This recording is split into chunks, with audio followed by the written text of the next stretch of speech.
everybody, what's up, man? I'm on the road, so you know what I mean. In fact, I might just put the put the camera on. But yeah, but I'm on the road, so I'm on the road with this. But let me just play that a little. They said the truth won't survive beside the lies that maintain the decaying faces of this place. Yeah, I'm on the road, but this video, man, I had to make it, man. It's needed. It's overdue.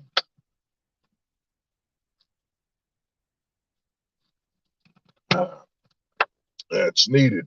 But basically, man, I did a video a couple years ago. I did a video called "The Dating Simulation." The dating simulation. You know what I mean? So on that video, I talked about dating and what's going on with dating and everything like that on the dating simulation video. And one thing you'll come to see when I spoke about on that video dating simulation is that I basically said, yeah, man, dating never ends. The date never ends because you're really just when you're on that date, you're applying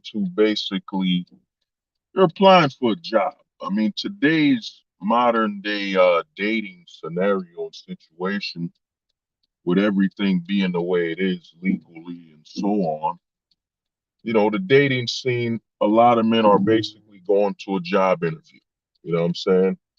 It's like a job interview. Well, it's actually not a job interview. It's more of a internship interview because, you're never getting paid. You know what I'm saying? You're not getting paid for this job. Oh, Weebly, what's good, man? What's good, bro? Yeah, man.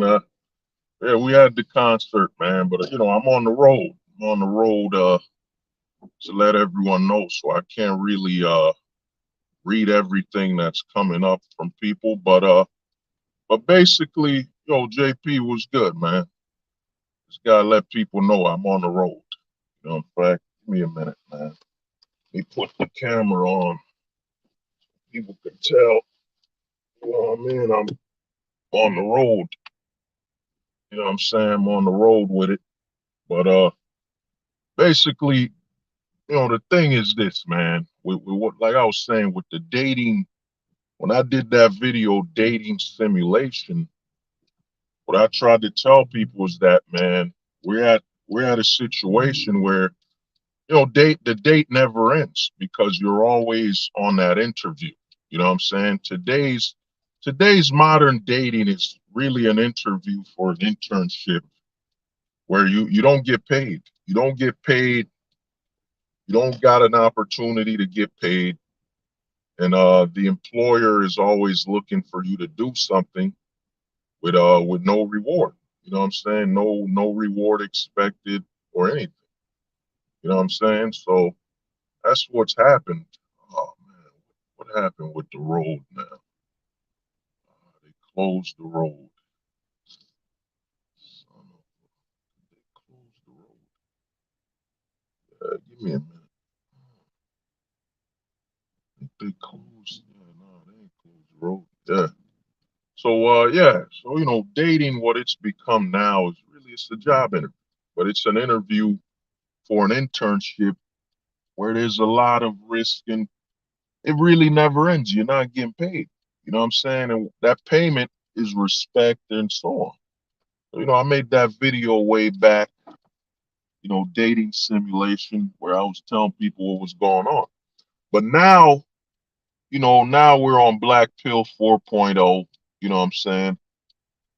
We're fully evolved. Now you're aware that the black pill is a privilege And the black pill really is tied to the laws of your country, how black pilled you can actually be.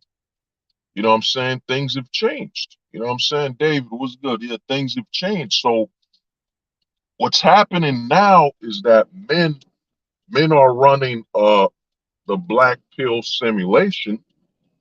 Men are running the black pill simulation, and men are running the ghosting simulation. You know, there's a major difference. There's a difference between a man running the full, you know, the Casper pill, the full-time ghosting simulation. And there's a difference between a man running the black pill simulation. You know what I'm saying?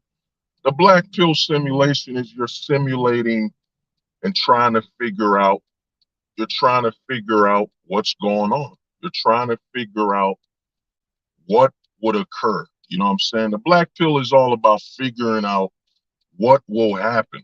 You know what I'm saying? Trying to figure out what's the move your opponent or life will bring about on the chessboard.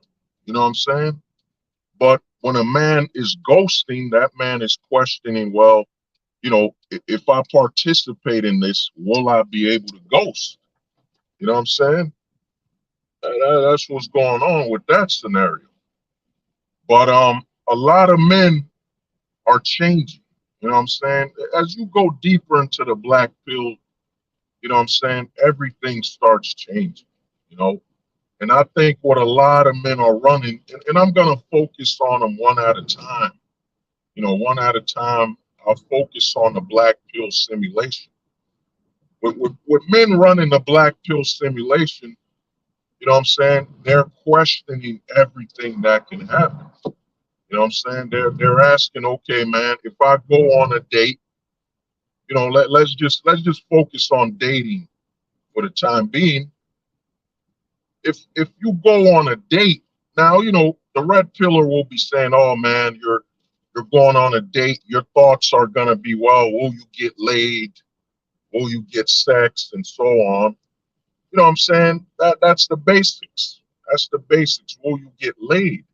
Now, a guy running a black pill simulation will say, man, what can I say? What can I do?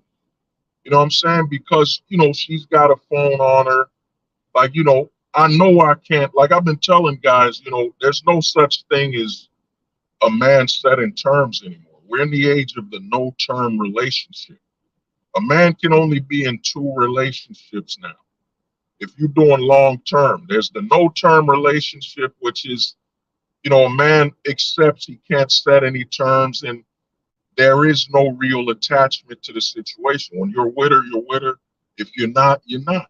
You know, you're not setting any terms. So you accept that you can't set any terms. So that basically means there's no such thing as this thing being long term, short term. There's no terms because the man can't set the standard or the pace of the relationship. So the man accepts that, yeah, we in a no-term relationship, man. When I'm with her, she gonna do whatever she wanna do, and I'm gonna do whatever I wanna do.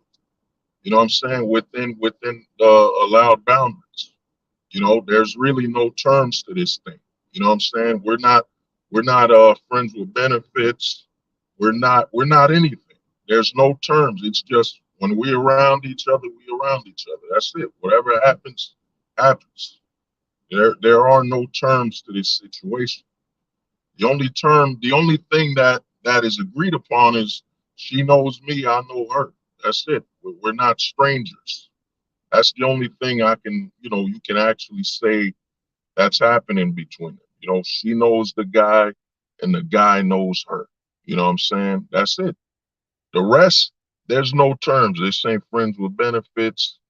This is nothing, you know, because the man can't set any terms. So, you know what I mean? Only man who could set terms is a man with some money. A dude with enough money can set the terms because he can lay down a contract, he can lay down some paperwork. But even then, I mean, we've seen what happens with your Tiger Woods, and we've seen what happens with every other guy that's been, you know, tossed into things they don't want. So, you know, no term relationship is the modern relationship. You know, a black pill man is running, yeah, there are no terms. I'm not gonna tell her anything. There are no terms. It is what it is. Then there's the other relationship that's going on. The majority of men are on the her term relationships, her terms, whatever she wants, and that's the future of long-term relationships anyway. And that and the future of that is usually the man that will go on her term relationships are the pink-pilled man.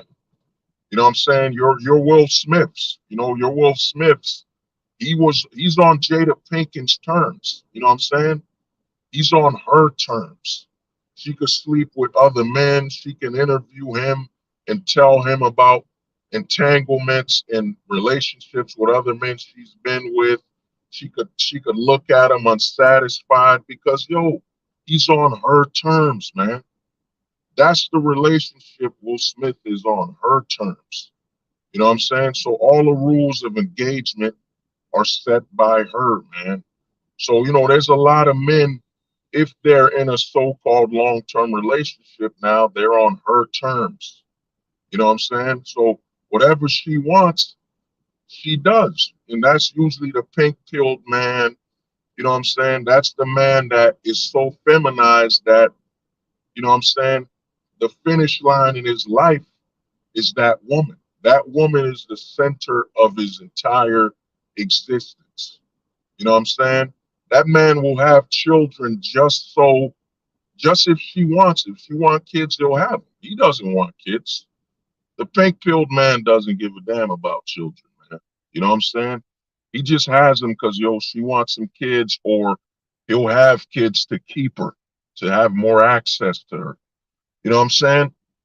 A lot of men that are in the manosphere that have been watching the manosphere, you watch all these red pillars cry, oh man, I'm going through divorce. But what you don't watch is that the pink-pilled man will be, man, I'm trying to get custody.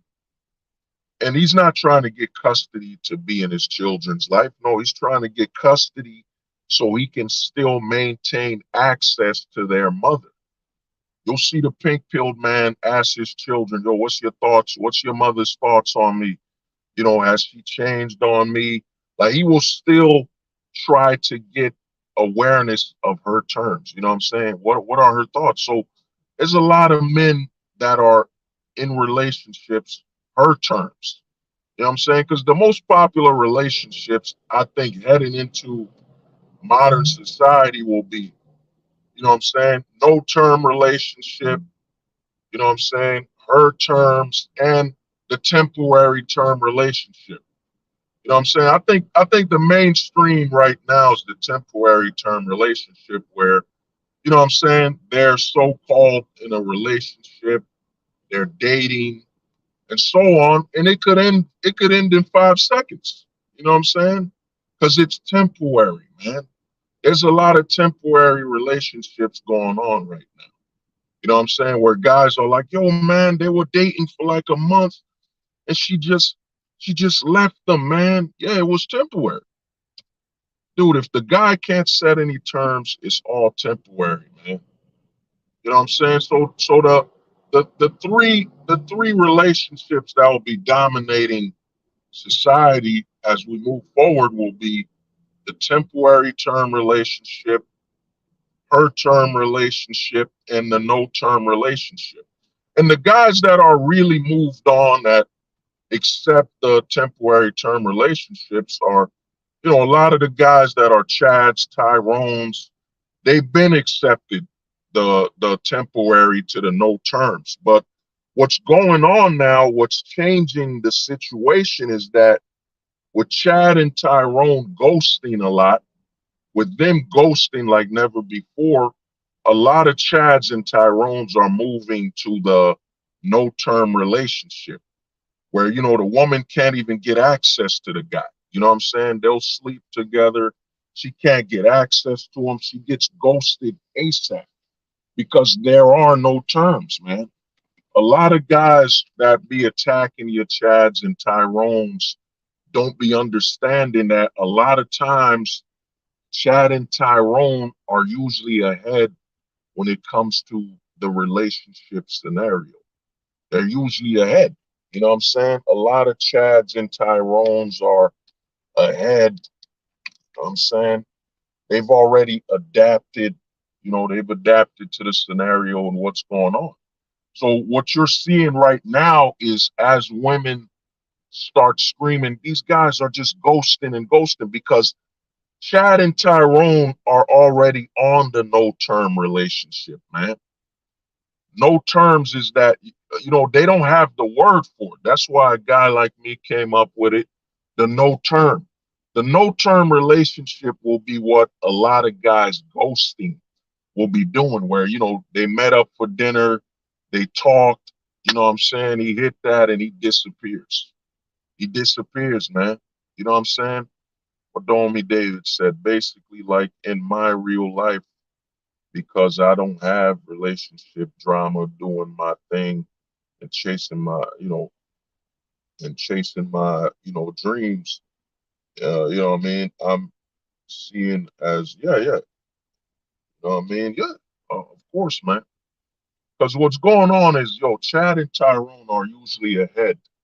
They're usually ahead. You know what I'm saying? Chad and Tyrone are ahead when it comes to simping as well, man. If you look at a Chad, the problem with the manosphere is because it's become such a demonized Chad and demonized Tyrone because we're jealous and can't do what they do. A lot of guys don't look at Chad and Tyrone as a case study and look that they're ahead. You know what I'm saying? The biggest simps, will be also your Chads and Tyrones who literally wiped up the cheerleader. You know what I'm saying? Wiped up the cheerleader and made her his wife and then gets upset, she cheated on him and everything like that. You know what I'm saying? So you got to look at Chad and Tyrone as a case study. And I did a video on that a while ago about ghosting. A lot of Chads and Tyrones, and here's the thing about a Chad and Tyrone is that, they don't need to basically inform the woman what the relationship is. A lot of times the women understand, you know what I'm saying? Especially now with the internet, in the manosphere, a lot of guys are talking about all the women are basically, you know what I'm saying, they're emailing another guy, they're texting another guy while you're on a date. But a lot of guys don't want to accept the fact that, a lot of the women understand that the Chad or the Tyrone they're with has a lot of other suitors, man. He's on the gram. He's got over 10,000 followers and 10,000 women and so on. A lot of the women already know that when they're with this guy, it's temporary. You know what I'm saying? A lot of the women already know with Chad and Tyrone, it's temporary. You know what I'm saying? It's temporary. But what's happening now is that Chad and Tyrone are evolving. They're evolving to the no-term situation where a lot of these guys they show up, you know what I mean? Hey, how you doing? Hit it up on Tinder and disappear, man. Like he never existed. Because he understands there's no terms here, So a lot of Chads and Tyrones are they're already adapting to the no term. You know what I'm saying? A lot of people would say, oh, it's a one night stand, something like that. But you know what I mean? It's even worse than that. You know what I mean? Because there's no I think it's the evolution of the one night stand. You know what I'm saying? The one night stand is becoming a no term relationship because that's what a lot of guys are seeking now. A lot of guys are basically seeking the one night stand. You know what I mean? Or as I call it, the one night with the one night with no tomorrow. You know what I'm saying? The one night together with no tomorrow. The guy comes and he just after that he's gone. So you know what I mean? A lot of Chads and Tyrones are already adapting. You know what I mean? And and what's happening is, to get back to it is when you run the black pill simulation, and let me get back on track. The difference with a red pillar and a black pillar is the red pillar is looking at what can he get out of the date. Will he sleep with her? Can he add her on his what I'm saying, on his account, whatever. But the black pill guy is looking at it from a very mathematical and chess situation of, yo, you're going in this date knowing you can't say nothing. You know what I'm saying? When I did the dating simulation, I told guys, yo, when you go on a date now, you can't say nothing. You know what I'm saying? So all you can say are answers she's already wants. You know what I'm saying? So the Chad and the Tyrone, they already know, they already did. They know what's gonna happen. Yo, he's there from a primal perspective of, yo, man, she want this anyway. Chad and Tyrone don't gotta say nothing. So they're going into the situation with, I don't gotta say nothing. But the average man that's gotta talk or might have to say something, you know what I mean? He's going in, if he's going with the black pill simulation, he's aware that, yo, he can't say nothing, man. You can only say what she wants you to say. You know what I'm saying? That's why a lot of these women, like I said on dating simulation, is a lot of women will be seeking to date the same man. Romance has really died because with women having all the legal advantages and social advantages as well, because, you know what I'm saying, because of Instagram and all that, one woman posts online, oh, he was rude, he was obsessive, he was abusive. The guy's done. You know what I mean? The guy is done. So a lot of the women now basically set all the terms. They set what the man can and can't say. You know what I'm saying? Going in. So a lot of guys go, when you run the black pill simulation, you're aware, like, if you're black pill, you're running that, I can't talk about her weight. There's nothing I can really say. I can only go along with the answers she wants to hear. You know what I'm saying? And if I say enough of what she wants to hear, you know what I'm saying, it becomes a scenario. Am I only going to be here for what she wants to hear, or is there more after that? You know what I mean? So a lot of guys running the black pill simulation are aware that, yeah, man, with the laws and everything going on, there's nothing I can really say or do. And what happens is when you run the black pill simulation is you add in the long-term ramifications. So you add in, let's say you see a chick you're with, you're interested, you know what I mean? And you want a long-term relationship. You know what I'm saying? Let's say you want one. You want a long-term relationship with her. Well, if you run the black pill simulation, you're going to realize the pitfalls of that long-term relationship. How will it end? You know what I'm saying? How will the situation end? How does a relationship blossom and continue when you can't say nothing? You know what I'm saying? You can't mention her weight. You can't say, yo, baby, man, you got to cut down on the portions of food you're eating. You can't say that. She could go on Instagram and say, look, he's fat phobic, he's body shaming me, he's being very abusive. And now that hits your internet, that hits your Instagram or your social media account, and that could probably affect your LinkedIn. That could affect HR. A lot of guys don't understand that your Instagram and the way you interact with people, that's being affected when it comes to the HR department. So the HR department is looking at that. Oh man, yeah, we see his social media. Turns out he's body shaming, he's fat phobic, he's very controlling, as his girl. A lot of guys have adapted. When you adapt with the black pill, and a lot of guys, like I said, man, the black pill they'll never be taken in whole, but a lot of guys are learning black pill aspects. Like if you type on YouTube right now, you type the black pill, you'll see this YouTuber who's a weirdo. I think his name is I forget his name, Finity, or I think his name is Finity or some crap. He made his hair pink or something. He's a weirdo, man. You know what I'm saying? He's a weirdo. You know what I'm saying? But you know, he's on YouTube. You'll see it. His video got over 1 million views, and he said, "Here's my black pill thoughts." You know what I'm saying? The majority of men right now will be taking the black pill in pieces. You know, like you could talk about the black pill from a dating perspective. The majority of men will not be taking the black pill whole. They'll be taking it in pieces. Like look at the black pill like a pizza slice. You know what I'm saying? The majority of men will be taking the black pill like a slice of pizza. They can't take it whole. They can't take the black pill as a whole pie. They can't. So they're gonna take it in pieces. You'll see guys on YouTube, well, yo, man, here's the black pill about dating, or here's the black pill about society. Here's my black pill thoughts on politics. Here's my black pill thoughts on hygiene.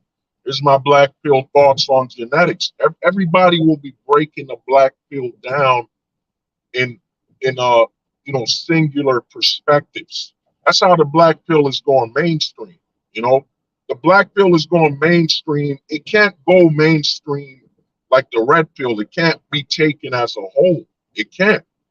It won't be going mainstream from a whole. Yeah, Destiny. Yeah, that's his name, man. Yeah, his name is Destiny. You'll see a guy on YouTube will say, "Yo, here's my black pill. His name is Destiny or whatever." He's a weirdo. I think he colored his hair pink, and he said something about misogyny. Yeah, some bullshit. You know what I'm saying? So a lot of these guys, they'll be taking pieces of the black pill, man. They can't take it whole. So you'll see Destiny, you know, you'll see a lot of YouTubers, yo, genetics. You know, I saw, what is it? There was some black pillars, some guys, like I've been telling guys, you know what I'm saying? I saw a little video. I don't watch Fresh and Fit, but I would see videos. Like I've been telling guys, the gray pill is coming.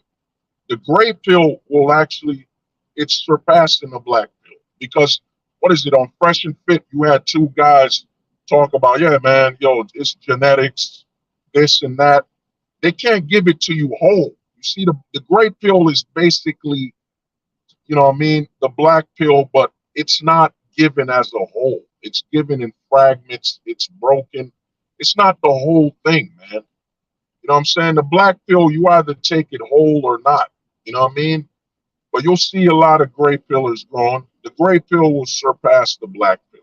You know, there's a lot of them already. There's a lot of red pill dating coaches bringing up some black pill talking points. Because the gray pill is that you take segments of the black pill. You take aspects of it. You don't take it as a whole. You'll hear gray pillars say, yeah, man, you know, it's your genetics, but you could still learn game to you know, to overcome your genetics. You know what I'm saying? To overcome your genetics, you could still use game and all this and that. You know what I mean?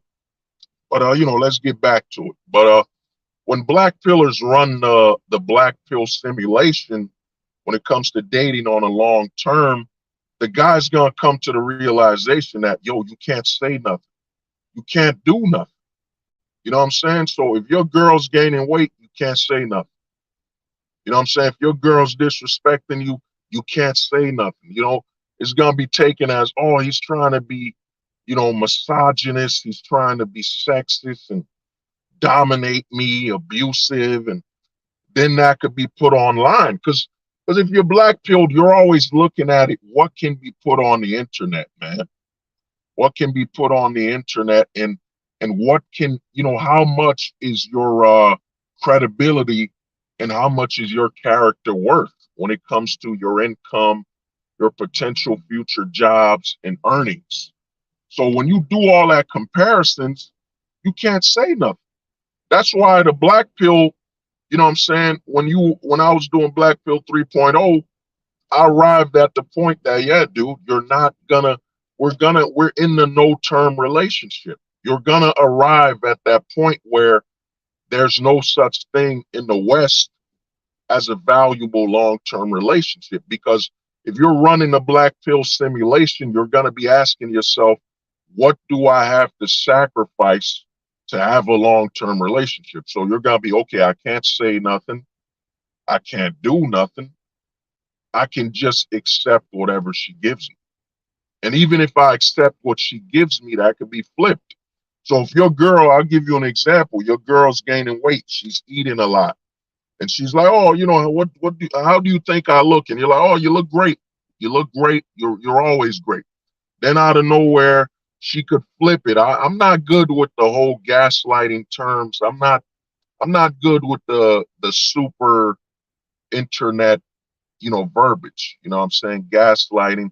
So she could flip it and go online and say, yup, he's been supporting me getting overweight. He's the biggest, worst influence on me. All he does is he supports me destroying myself. If only I could have a man, she's going to be, if only she could have a man that had a backbone and a spine that would tell her what she can and can't do, that would set her straight. So now she can basically virtue signal that you're not good of a man. And the next man, he's going to fall for the same fate anyway, because he can't say anything. You know what I'm saying? So, oh, what's good, Neil Wolf? What's up, man? Yeah, so a lot of dudes, what happens is it could be flipped. So if you're on her terms, it could be flipped when she's ready to throw you away. You know what I'm saying? You're supporting her self-destruction.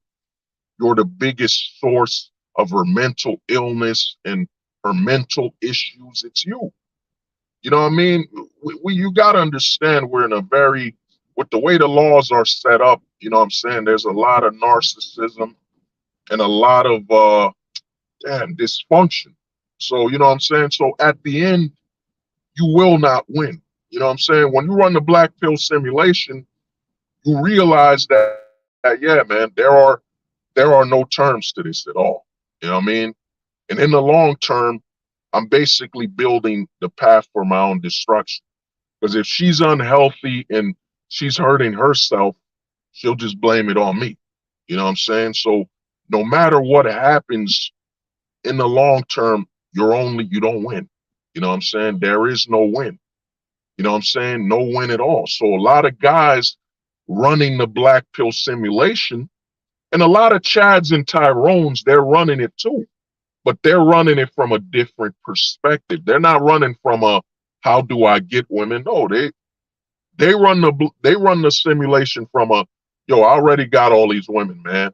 You know what I'm saying? But Chad and Tyrone, I already got Tuesday. And Chad and Tyrone, they got Tuesday, Wednesday. They got and they even, and if they're on the Giga Chad mode or Giga Rone, whatever you want to call it, they got a woman per hour. Per hour.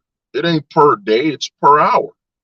So a lot of these dudes are like, yo, man, I'm going to just keep running through them because in the long term, I ain't going to be able to tell them to do anything. You know what I'm saying? I can't tell these women to do anything. So I'm going to just keep running through them. You know what I'm saying? So that's the difference. The thing with a Chad and a Tyrone is, you know what I'm saying? They just going to keep running through them. You know what I mean? They're going to keep running through them. Yo, man, a black pill guy will be, yeah, I could.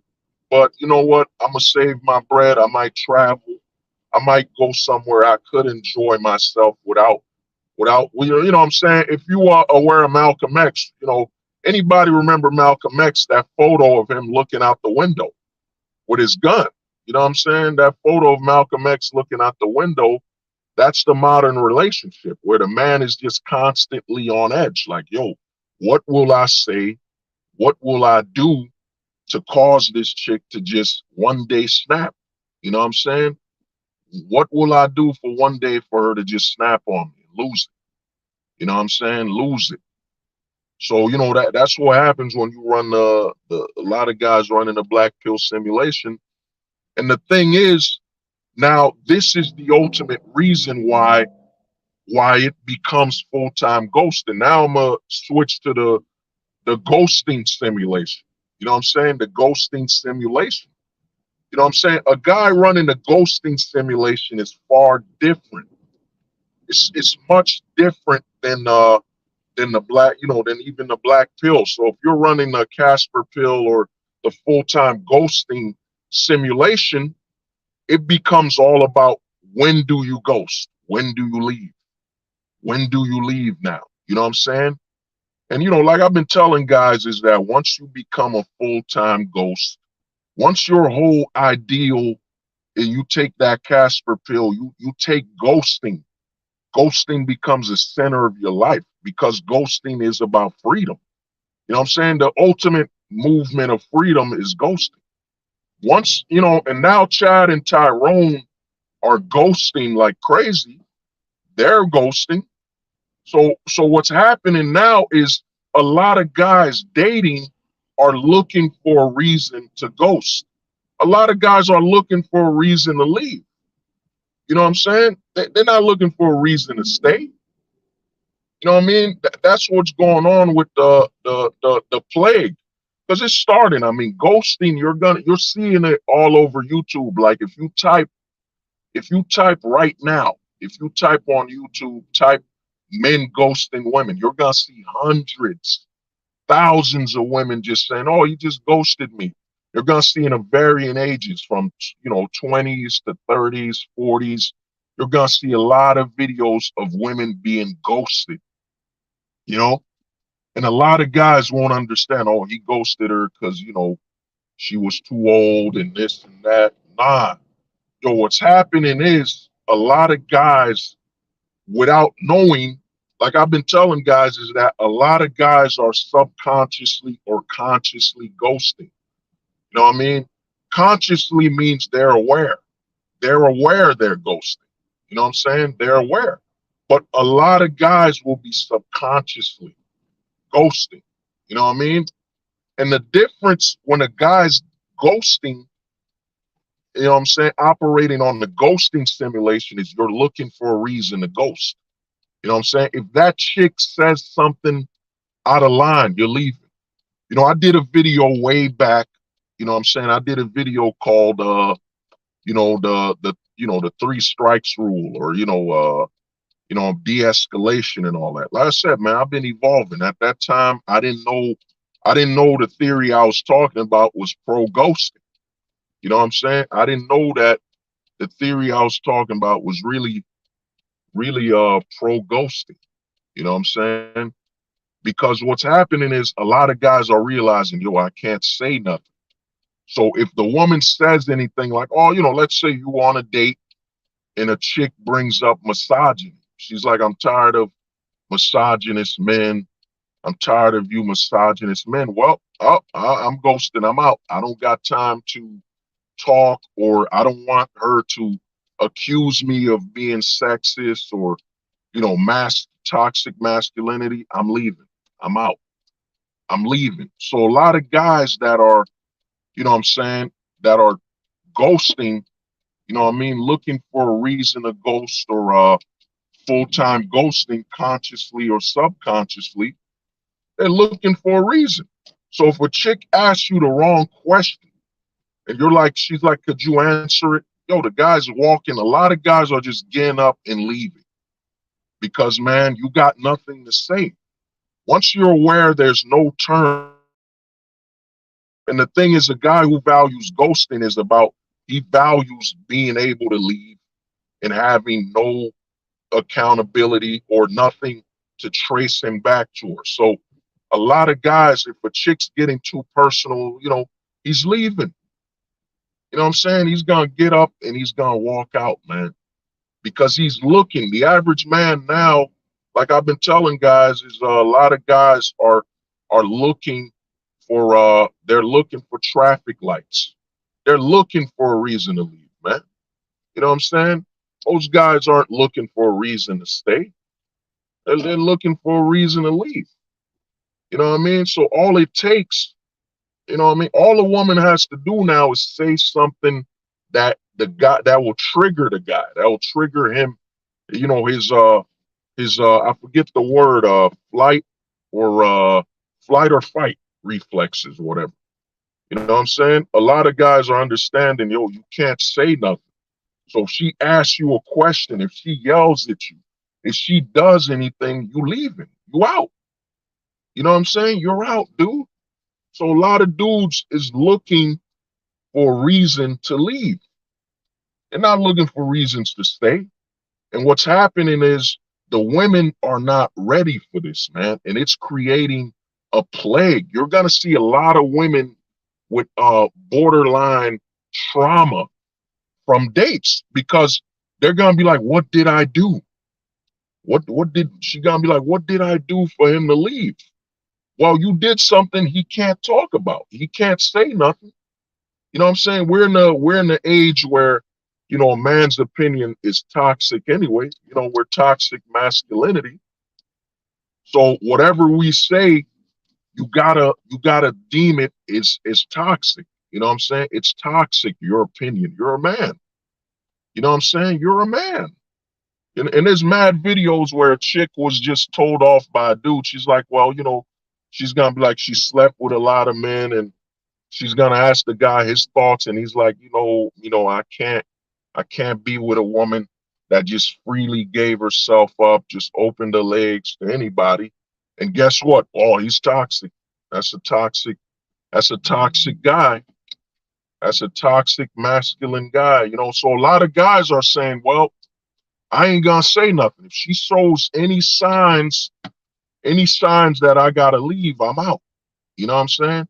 So a lot of men are just looking up the signs. Any signs she says something stupid, you know what I mean? He's gone. He's gone, man.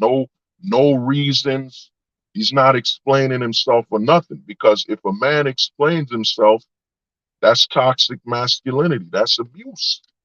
You know what I'm saying? A lot of these old women that got their way, a lot of the younger women think, well, these guys, man, you know what I'm saying? We putting them in their place. You know what I'm saying? We're putting them in their place.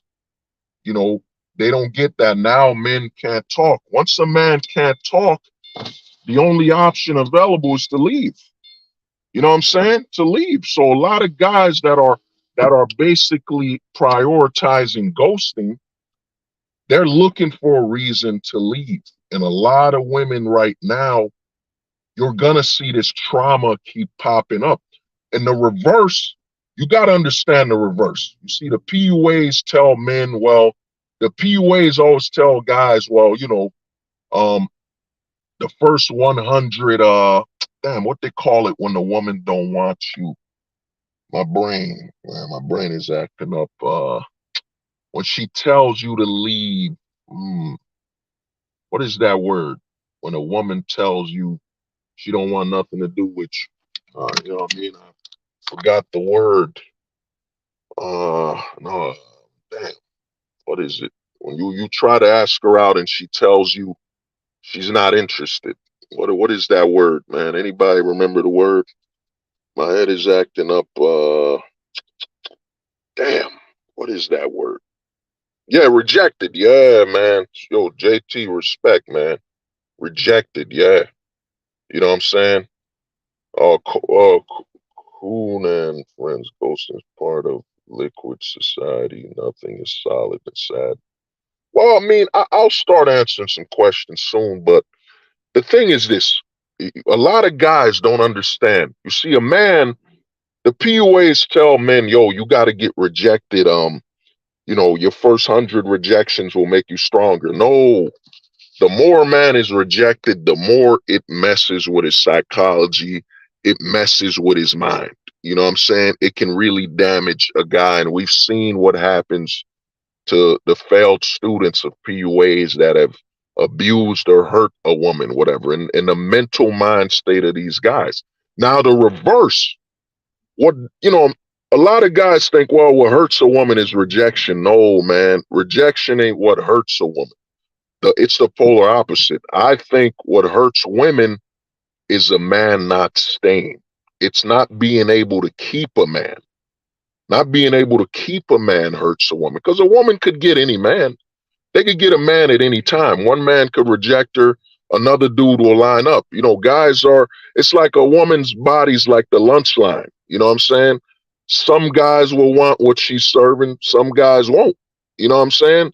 So it's not gonna hurt a woman. Rejection ain't gonna hurt a woman because she knows eventually one guy's gonna accept what she's offering anyway. So rejection doesn't hurt women as much because they know, a woman knows she could just line up in the middle of the street with a sign that says, I'm looking for a man, and like mad dudes will just come, come out the woodworks, out the bushes. You know what I'm saying? So rejection don't hurt women. What hurts women is the inability to keep a man. Now think of all these women that are going to dates being ghosted over and over again. The trauma, the mental trauma of just, you know what I'm saying? At least us men, if a man gets rejected, he knows why. He knows why, there's a higher chance of that man picking up on a reason he got rejected. You know what I'm saying? At least he knows he got rejected.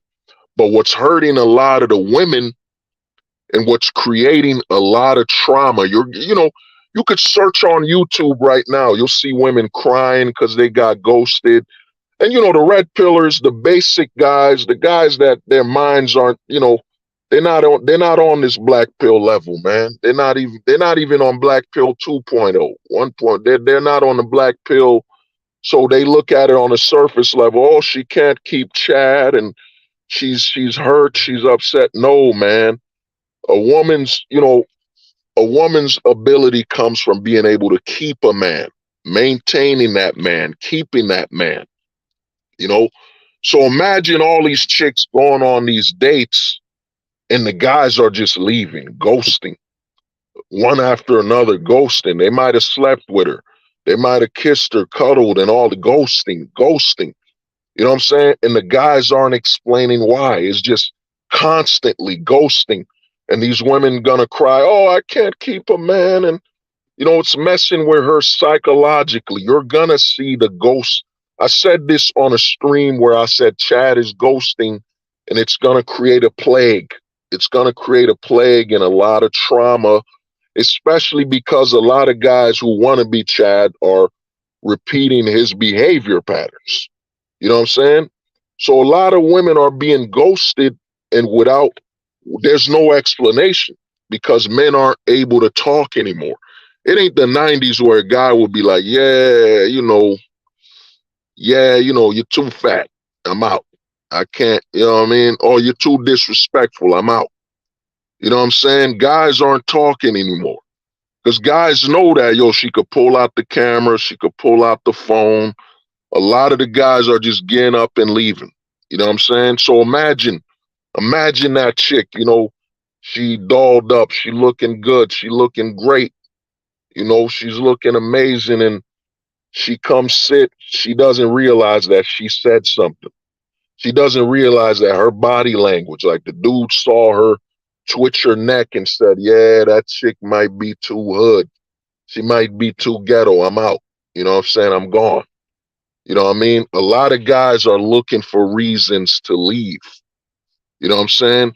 Because the future of relationships now, when it comes to men, it's going to be temporary. For the men that are in control, it's temporary and no-term relationships. Your Chads and Tyrones, they're going to be in temps. You know what I'm saying? Temporary terms. You know what I mean? I'm going to be with her this month and I'm going on the next. You know what I'm saying? Or I might just be with this chick tonight. I'll be with another one literally 4 hours from now. You know what I mean? So a lot of dudes is changing the script. And what's hurting the women is the inability to maintain a man. You know what I'm saying? What hurts women is maintenance. Not being able to maintain and keep a guy hurts the woman because now it has her to look at. She's got to look at her body. She's got to wonder what's wrong with her. And in a society that's telling them nothing's wrong with them ever, nothing's ever wrong with them. So, you know what I mean? And the man ain't talking.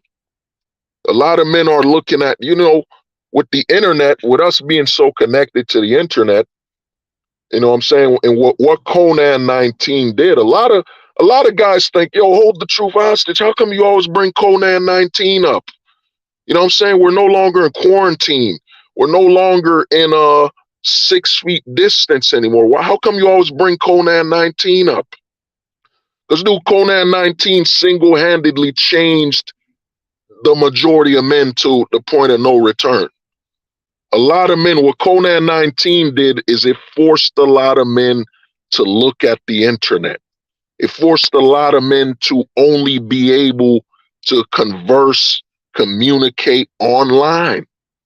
A lot of men found out what's going on, but most importantly, a lot of men figured out that, yeah, man, this physical stuff, you know what I'm saying? It can catch up with you online.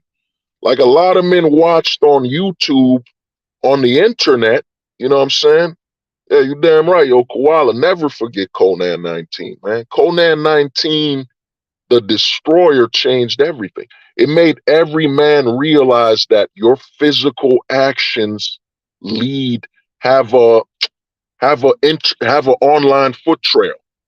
So whatever issues you have, and you could go online, there's a whole compilation of women posting online how they got food from a guy, bragging about getting food, or outright embarrassing a guy online, pulling out their phones, filming them, laughing at them. A lot of men, what Conan 19 did is it removed a lot of distractions and it forced a lot of men to look at what's happening online, to deal with it. You know what I'm saying? And they had to deal with it, and they can't run away from it no more. A lot of men can't run from the internet no more. And a lot of men realize that, yeah, man, my job, my career, my life, my family, everything. And notice all the cases that happened around Conan 19. The R. Kelly case. You know what I'm saying? R. Kelly getting locked up during Conan 19. You know what I'm saying? A lot of false accusation cases, you know, a lot of relationships being broken up because women realize they can't move around. They can't travel with Conan 19. They have to be quarantined with their husband, their boyfriend. Divorces skyrocketed all because the women weren't able to move around. They weren't able to leave their spouse. You know, and you know what I'm saying? A lot of men had to deal with it and see the truth of the situation. And Conan 19 literally rewired a lot of men. You know what I'm saying?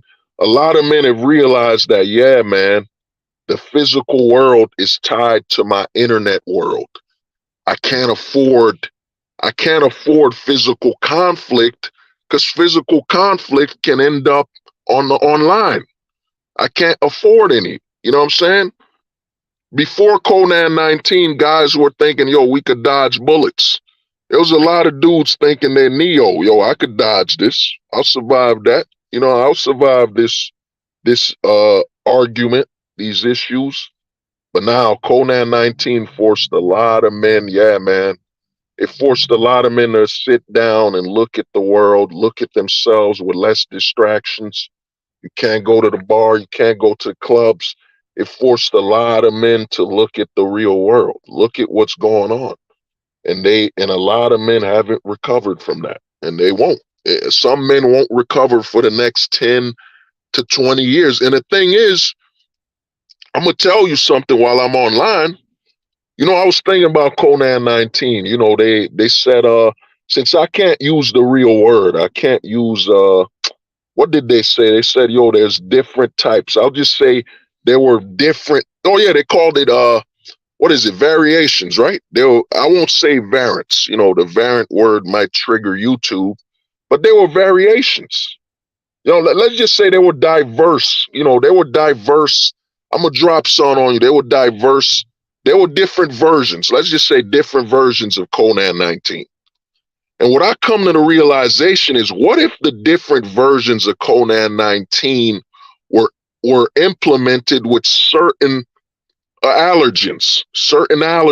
Like, let's say, for example, let's say Italian people have a high allergy level to let's say crustaceans. Let's just say crustaceans. So this version of Conan 19 has crustacean DNA.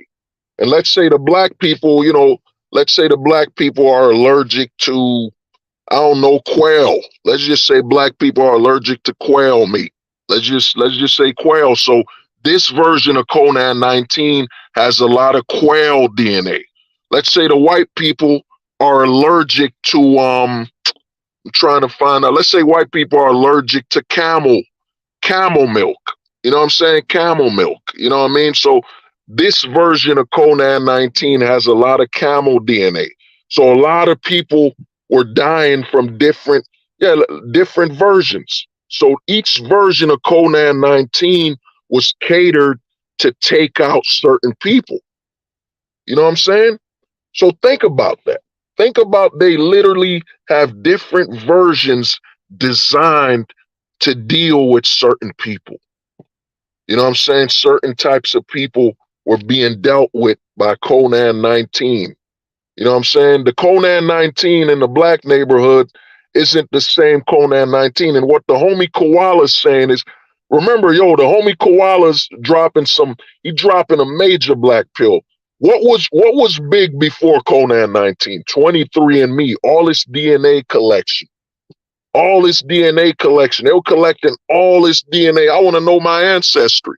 Which, it's not actually, you wanting to know your ancestry isn't really a dumb thing because, sometimes your DNA might be, a lot of guys are playing the lottery, but your DNA might actually be the best lottery you could play. Like imagine if you find out that genetically you're related to somebody in Europe that's got some bread. You know what I'm saying? That's got some money. Let's say the Duke of something, the Earl of whatever. And you find out, like a lot of people are looking at the lottery. Let me try to win the lottery, but your DNA might be the lottery. Your DNA might be a lottery ticket. So imagine 23andMe, Ancestry.com, everybody gave their DNA. So they could create a version of Conan 19. In fact, let me use strain since, weed is acceptable. So they could create a strain of Conan 19 that's specialized to deal with a certain type of people. You know what I'm saying? That means Conan 19 in a predominantly black neighborhood isn't the same Conan 19 in a predominantly white neighborhood. You know what I'm saying? So there were different versions of Conan, different strains of Conan 19 in every community. You know what I'm saying? Because it could explain why, like, let's say you're a black guy in a predominantly white neighborhood and all your white neighbors are getting Conan 19 and you're like, I had it, but I had no symptoms. Haven't you heard that? I know a lot of people have heard, yo, I had it, but I didn't have any symptoms. It didn't affect me. You know what I'm saying? Yeah. The homie JT. So they had a different version of Conan 19 for every community, every country. You know what I'm saying? So Conan, and what was the government pushing? What is Disney pushing? What is Bill Gates and all of them pushing? Inclusivity. You know what I'm saying? Inclusivity, diversity. And when Conan 19 hit, it was the most inclusive and it was the most diverse ever. You know what I'm saying? Even the chicken pox wasn't as diverse as Conan 19. Even the chicken pox, there are some people to this day that still ain't get the chicken pox. You know what I mean? So Conan 19 was the most inclusive, most diverse ever. You know what I'm saying? You know what I mean? Oh yeah, nah. Well, yeah, 19, nah, it won't, you gotta remember there was Android 19, you know what I'm saying? Android 18. It ain't gonna do nothing. They can't block the number. The number don't mean nothing. You know what I'm saying? And I'm already shadow banned, man. I'm already, in the words of Yu-Gi-Oh, I'm in the shadow realm. You know what I'm saying? Well, in fact, I'm not in the shadow realm. My content is being suppressed and there's content. I'm using a new word. I would say anybody with a YouTube channel, don't say you're shadow banned. Say your content is being suppressed and there's content discrimination.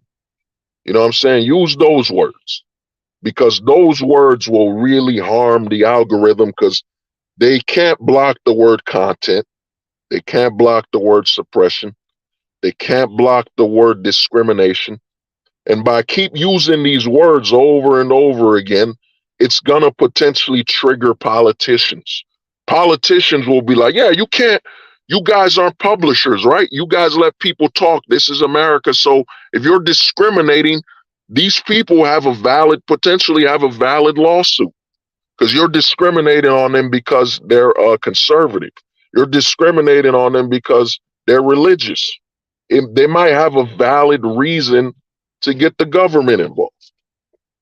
You know what I'm saying? So, but think about it. Conan, and here's the most damaging thing Conan 19 did. Conan 19, I remember when Conan 19 happened, man, I could not see a future.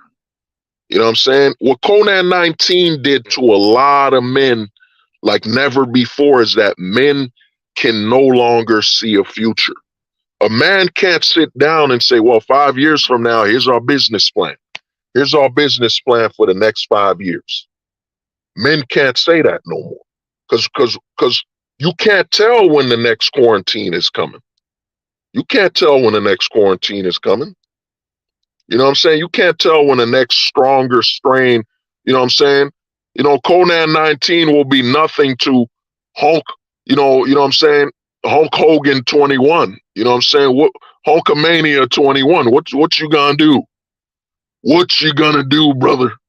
When Hulkamania 21 runs wild through your whole community, brother, what you gonna do? You know what I'm saying?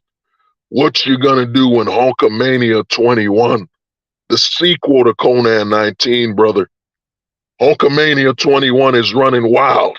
You know what I'm saying? Hulkamania 21 is stronger. That's 24-inch pythons, brother. What you gonna do, brother, when Hulkamania 21 runs wild through your whole community? You know what I'm saying? You're gonna need 12, you're gonna need 10 inches of, you know what I'm saying? You're gonna need 20 feet of distance, 21 feet of distance, brother, to survive Hulkamania 21. You know, but I'll just say the sequel to Conan 19. Because a lot of men right now are thinking about when will the sequel to Conan 19 come out. You know what I'm saying? That's why it's sped up a lot of guys aren't keeping tab of AI. I got my eyes glued to AI. I've been keeping tabs of it, and AI is speeding up. It's literally increasing at increments of hours. AI is getting better by hours, seconds, because they've created a tool. A lot of guys that their minds, they're not, you know, I'm not disrespecting anybody, but some people aren't that smart. A lot of guys that aren't that smart are thinking, oh, it's going to get better. And maybe I got the wrong word. You know, my apologies. A lot of guys who aren't aware, a lot of guys who aren't plugged in aren't aware that this AI is literally getting the feedback and use case scenario of people by the millions per second. So it's getting data from people per second. You know what I'm saying? And all that data from millions of people per second is allowing this AI to get better. The years. So let's say you add the use hours of 1 million people. Let's say 1 million people ask the AI per second, 1 million. So multiply the amount of time the people use the AI. You will arrive at years. You will arrive at years of data. You know what I'm saying? And unlike Facebook, you know, Facebook, Instagram, all these social media sites that use the information from people to create an algorithm, you know what I'm saying? You create an algorithm, you know what I'm saying? An algorithm to find out how you use those social media site, how to cater businesses for you to shop. You know what I'm saying? Create an algorithm that runs better. No, AI. What's happening with AI is it's creating a use case. It's creating familiarity by the millions per second. It's becoming better. You know what I'm saying? It's nowhere near, like right now you see all this fear mongering by Elon Musk. You know what I'm saying? Elon Musk and all these people saying, oh, AI is going to destroy the world. No, it ain't. It ain't. You're telling me something that runs on data centers, that runs on electricity, that a flood could take it out. It ain't even that smart. Dude, AI ain't nowhere near what Elon Musk and all these guys are talking about. Right now, a lot of the tech guys are getting, you know, for lack of better terms, a lot of these tech guys are thinking they're like, they're chads and they're bullies. They think, oh my God, if we scare them with this AI, we've created the most feared tool on mankind. You know what I'm saying? A lot of these tech guys are getting their rocks off, thinking they're the toughest guys, but yeah, it ain't true, man. AI is nowhere near what they're talking. It's just a smart ass chat bot that can code. You know what I'm saying? It can't even understand slang.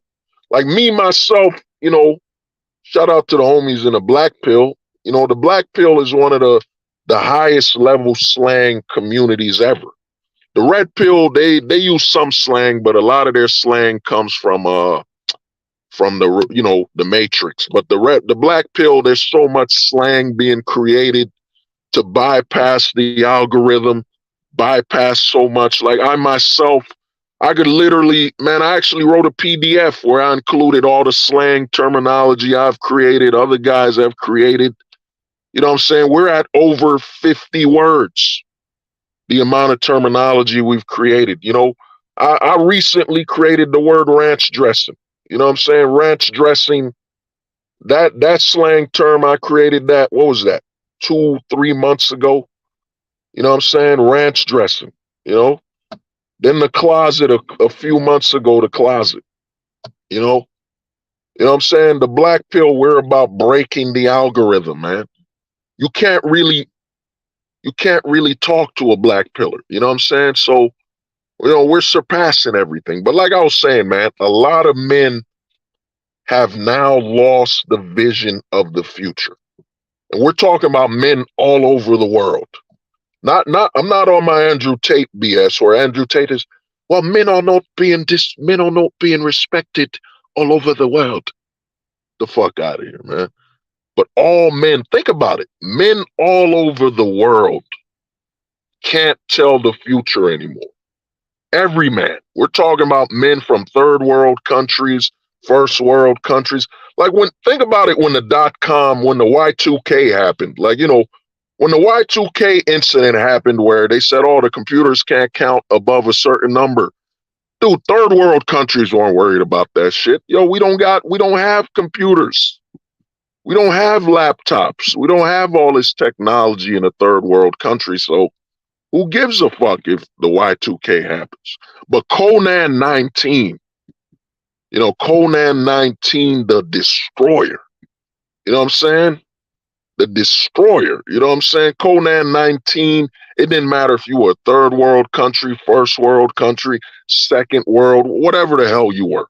Tribal, Conan 19 was everywhere. You know what I'm saying? The whole world, you know what I'm saying, felt Conan 19. You know what I'm saying? And some of them felt it for being immune or not even being affected. What is it? Haiti. You know what I'm saying?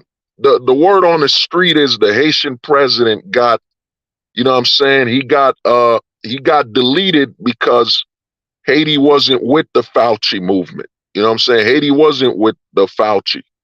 You know what I'm saying? And the Haitians were healthy. There was a lot of countries where, they didn't even feel Conan 19. They didn't feel it at all. It didn't affect nobody. So, he got dealt with, man. He got deleted.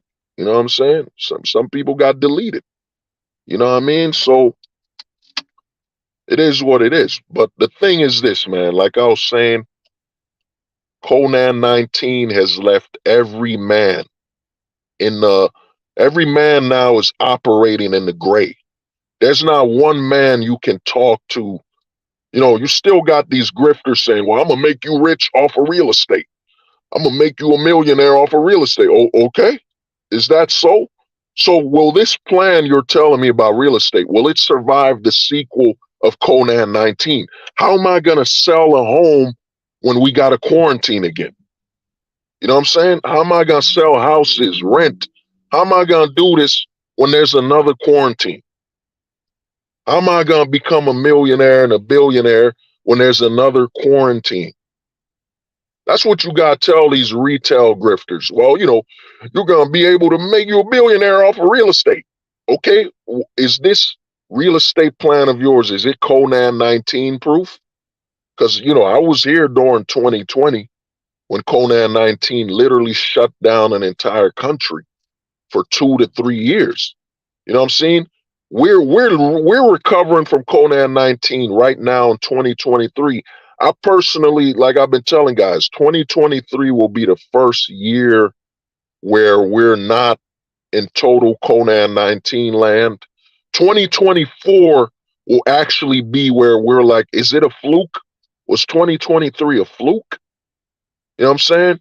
And in actuality, 2025 will actually be when we're absolutely sure we're out of the Conan 19. You know what I'm saying? Because you're going to be like, okay, 2023 was a fluke. Was that a fluke? 2024, okay. So 2023 wasn't a fluke. It usually takes 3 years for you to get comfortable because you look at 3 years, you're like, okay, it didn't happen this year. It didn't happen the year after that. The third year, we're good. So in reality, we're gonna be Conan 19. It'll be out of our mind in 2026. 2026 will actually be when people aren't focused on Conan 19. You know what I mean? But let's get back to the black pill simulation.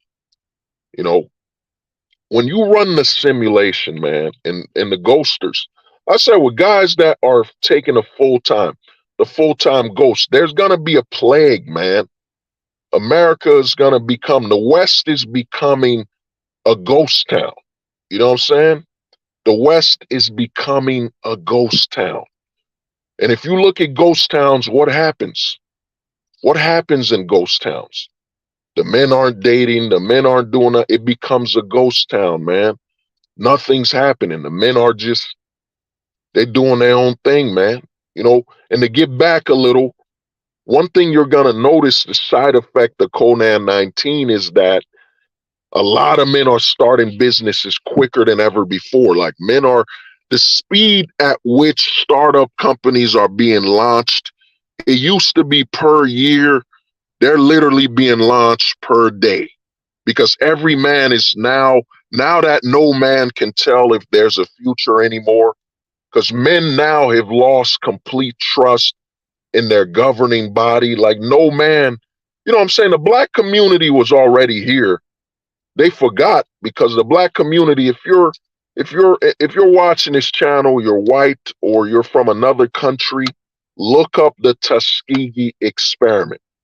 Look up the Tuskegee experiment. It was when the government was literally giving black people syphilis. It was literally infecting them with a disease. You know what I'm saying? A lot of black people, they were trained sellouts to forget. All Conan 19 is the sequel to the Tuskegee experiment. It's the Tuskegee experiment gone global. That's what it is.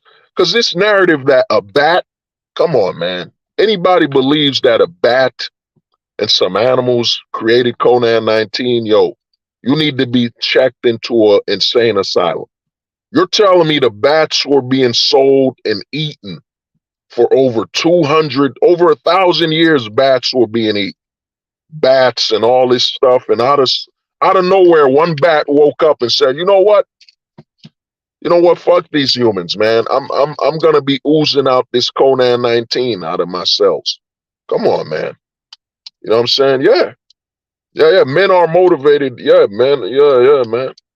Men are motivated ever before. Men are now obsessed. Before Conan 19, as the side effects of the Me Too happened, a lot more men became more invested in their business, crypto and all that crap. More men were invested in not creating life than ever before, not having children and so on. But after Conan 19, you can't see the future no more. There's no man in this world that could tell me they have a plan for tomorrow. There is, you know what I'm saying? In the words of, I don't know if you ever saw the movie The Replacement Players. There was a speech, you know what I'm saying? Gene Hackman told them, there is no tomorrow. You got to play this game like it's your last game. You know what I'm saying? That's one of my favorite movies, man. If you never watched The Replacement Players, you need to watch that. You will agree that, and the thing is about watching The Replacement Players, you're gonna be like, damn, you know, you're gonna be like Keanu Reeves is. You're gonna be able to name Keanu Reeves as he played your top. He played more than 5 characters that are your favorites. You know, you're gonna be like, damn, Shane Falco. Keanu Reeves is one of my favorite football players of all time. Shane Falco. Keanu Reeves is Neo. Keanu Reeves is in Bill and Ted. Come on, man. Keanu Reeves is John Wick. You're gonna be like, dude. Oh no, not even Billy Gates, man. Bill Gates can't even tell you. Because you know the thing about Bill Gates is, yeah, he bought farmland and all that, but Bill Gates knows he's not immune. You know what I'm saying? There is no, not even the rich can tell you. Like, what is it? There's a dude, you can look it up. He died. There was this bodybuilder who said, you know, y'all all need to take Conan 19, you know what I'm saying, medicine. Y'all need to take Conan 19 serum. And dude, he died literally a couple months ago. He was taking all his Zoosters, you know what I'm saying? He was taking, in fact, I'm calling it Rooster. He was taking all his roosters, you know what I'm saying? He was taking all his roosters, you know what I'm saying? He was getting all his roosters, man, and he died. You know what I'm saying? He died.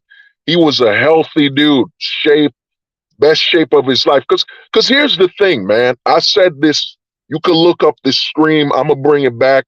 I'm going to start doing the Infinity Pill streams at least, if possible, once a month. You know what I'm saying? Once a month, I'll be doing these Infinity Pill streams because you want to know something? Billy Gates, all of them are failures, man. Any man that dies without choosing death is a failure. You know what I'm saying? Bill Gates is a failure.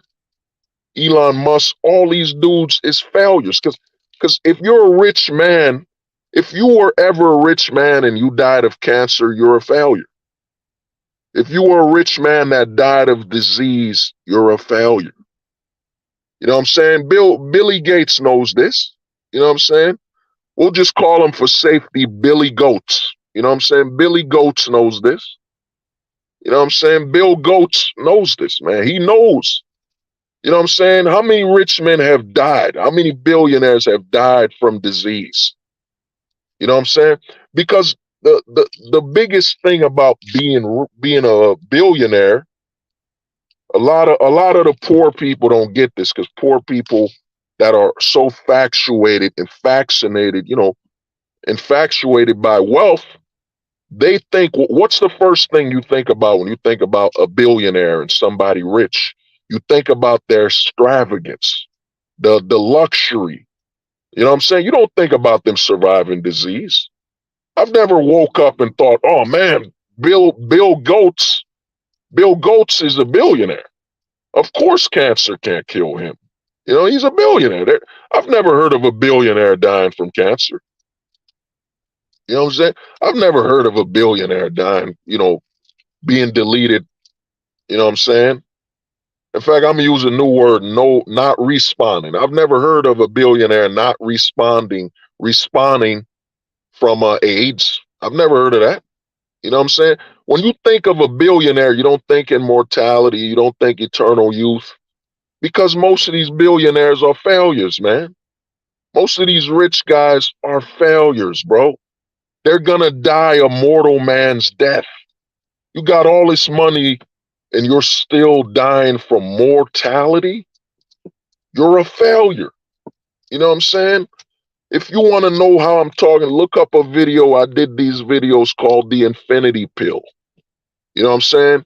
Because man's true goal is to be God. You know what I'm saying? It ain't about being the richest man. It ain't about getting the most money. That's the scam. That's the scam they're selling you. Man's ultimate goal is to surpass or reach God. That is man's ultimate goal. That is the goal of our species, is to evolve to the point where death is nothing. Death is a choice. You know what I'm saying? Billy Goats, you know what I'm saying? Bill Goats, you know what I'm saying? He knows. You think he's not terrified? You think the government doesn't have alternative? Look at what, because I talk to a lot of people on this stream. You know, people be saying, "Oh, Mark Zuckerberg, all the elites, they're in charge." Dude, how are they in charge when literally the Supreme Court had Mark Zuckerberg in there and they were literally chastising him, talking to him like he was a child? You had a mayor, you had Supreme Court judges that are worth less than $1 million talking to Mark Zuckerberg like he was a child. Yo, no money you have makes you above the government. That's the big scam a lot of dudes fall for, man. You're not above the government, bro. You know, especially in our society, we have a government. You're not above the most successful religion on God's green earth, man. You know what I'm saying? The most successful religion on earth is the American government. It's the most successful religion ever. A lot of guys talk about the Romans, but one thing a lot of guys don't bring up, and I remember when I was in high school, they taught us this. They said when the Romans would take over a nation, they would let them keep their churches. They would let them keep their churches. The Romans perfected a style where they would let you all pray. You could pray to your gods. We could all meet under the same church. You know what I'm saying? That's what's forgotten about the Romans. The smartest strategy they had was they used to let people keep their religions. Yeah, man, you know, we're going to take over your country. We're going to whoop your ass. But yeah, you could still pray to your gods.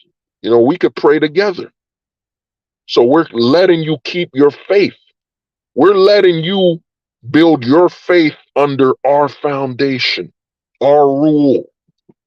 You know what I'm saying? The most successful religion ever is the government, man. A lot of guys don't wake up, man. You're not in a government. You're not in a corrupt government. You're not in a government, man. You're in a godverment. When the government is on autopilot, the government is literally an autonomous figure. It doesn't bleed. It doesn't breathe. It's not accountable for anything. What did I just describe? I just described a God. A God doesn't need to breathe. A God doesn't need to eat. Dude, the government literally in the US runs on automatic. It's on autoplay. Look at our President Biden. President Biden, a lot of guys think, yo, man, Biden's incompetent. He's not that smart. No, you're looking at the surface.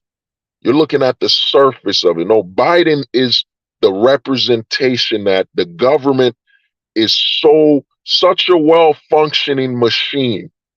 It's so autonomous that they could literally have a senile man be the president. 80 years old, stuttering, and you got American dudes making their YouTube channels. Look at him, man, he's incompetent. But that's your leader. You know what I'm saying? That's your leader, bro. You know what I'm saying? You're laughing at him. The government proved that we can have a country run by literally a man who can't speak. You know what I'm saying? Who can't even hold a conversation, stuttering. He's senile. He's suffering from dementia, and he's your president. He's your leader. You know what I'm saying? The government is proving that, dude, it can run with anybody. The government, it don't matter who's president. The government is so well set up to run. It's such a well-fueled machine that anybody could be the president. You know what I'm saying? You know, next step, you know, if we could have a president with dementia, I mean, why don't we get an autistic president? A president who can't talk, can't read, Why don't we just get somebody that just, that's just alive?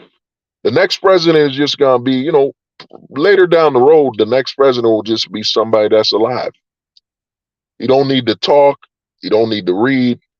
He's alive. That's it. You know what I'm saying? And the thing is, Biden gives hope, no matter how old you are, no matter how much dementia you have, no matter how, incompetent you are, you could be the president. Anybody could be the president. Of course, I'm not bringing up money and all that, but anybody qualifies to be the president. You know what I'm saying? Because the system's going to run anyway. It doesn't matter how functionable. We don't have a corrupt country, man. We don't have a corrupt government. If we had a corrupt government, that means the government could fall based on the leadership. That means if the leadership is incompetent, the government could fall. We don't have a corrupt government. We don't have that. The American system is not run by a corrupt government. No. That's disrespecting America, man. You know what I'm saying? That's disrespecting America to say we got a corrupt government. That's belittling America. We don't have a corrupt government. You know what I'm saying?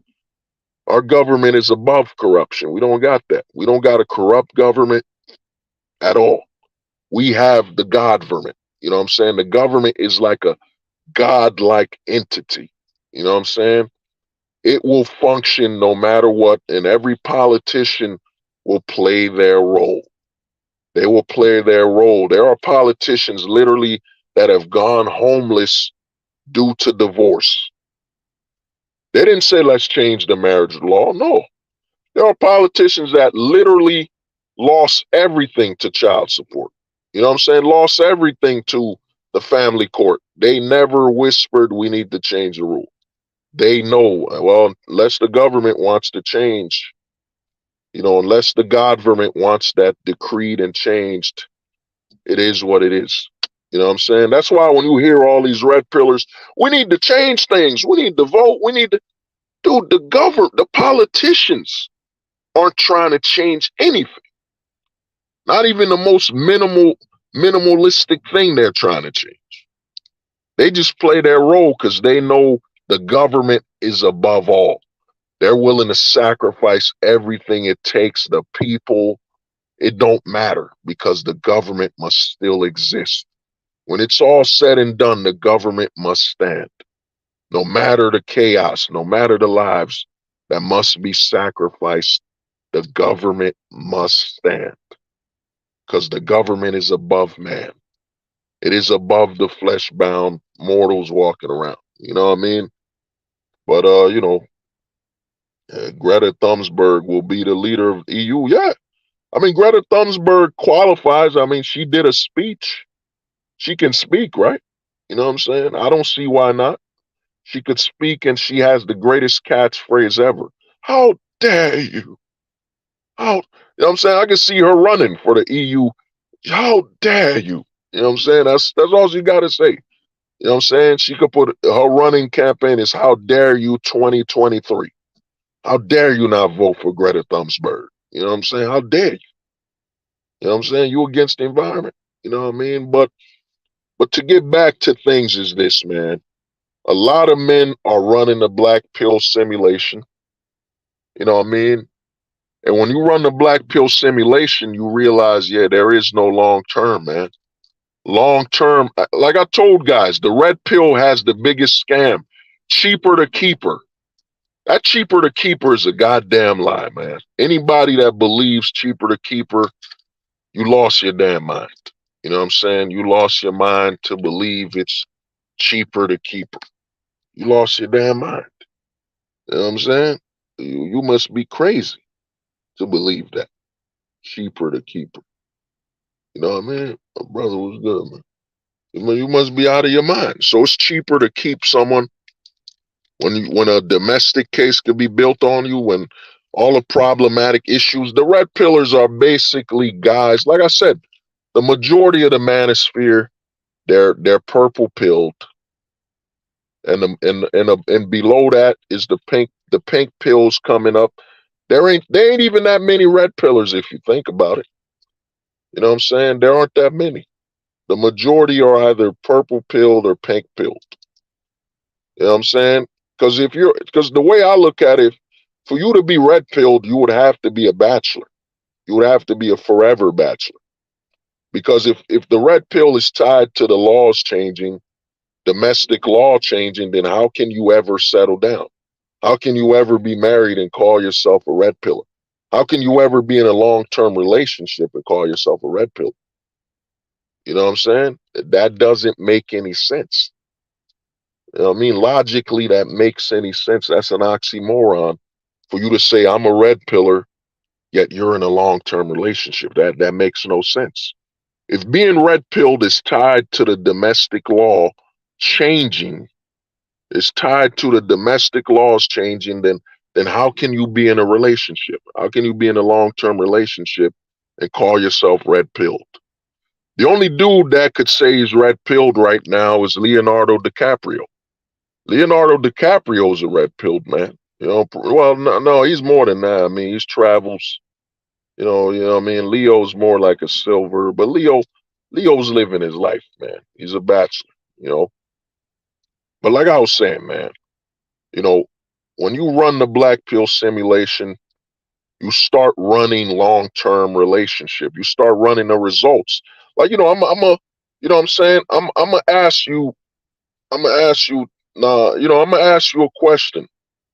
Oh, Champagne Daddy, I don't know who that is, but I'm gonna ask you a question right now, man. You know, and it's gonna prove my point. All right, let me give you a scenario. You're in your house, you know what I'm saying, with your girl, and your girl yells at you and she slaps you in your head. She slaps you right on the head, or she mushes you. What are you gonna do? What are your options? What are your options if your woman got up, yelled at you, slapped you, started making a scene? What are your options? How do you respond? Look at Jonathan Majors. Jonathan Majors, man, who was playing Kang. You know what I'm saying? You know, we need a new saying, man. You know what I'm saying? You know how they say when a tree falls, does another tree hear? We need to say when a simp falls, does another simp, you know, see it? Does a simp see it when another simp falls? You know what I'm saying? That's what we need, you know, because no matter how many men fall to simping, there's another simp lined up. Jonathan Majors is the perfect example. His chick grabbed his phone instead of him just giving her the phone. You know what I'm saying? But before I continue, let me ask you that question, man. Anybody watching? If your girl got up and slapped you, mushed you, yelled at you, what are your options? What are your options? How do you respond?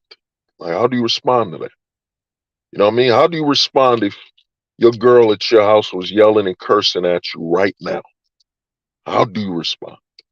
You know what I'm saying? I'll give it another 60 seconds. You know what I'm saying? Jay Donovan, what's good, man? So I'm gonna give you some seconds. If your girl right now was yelling, cursing at you, she about to slap you. She slapped you, in fact. What are your options? What are your options? You know what I'm saying? Someone tell me. You know what I'm saying? I'm gonna give it 20 more seconds. Look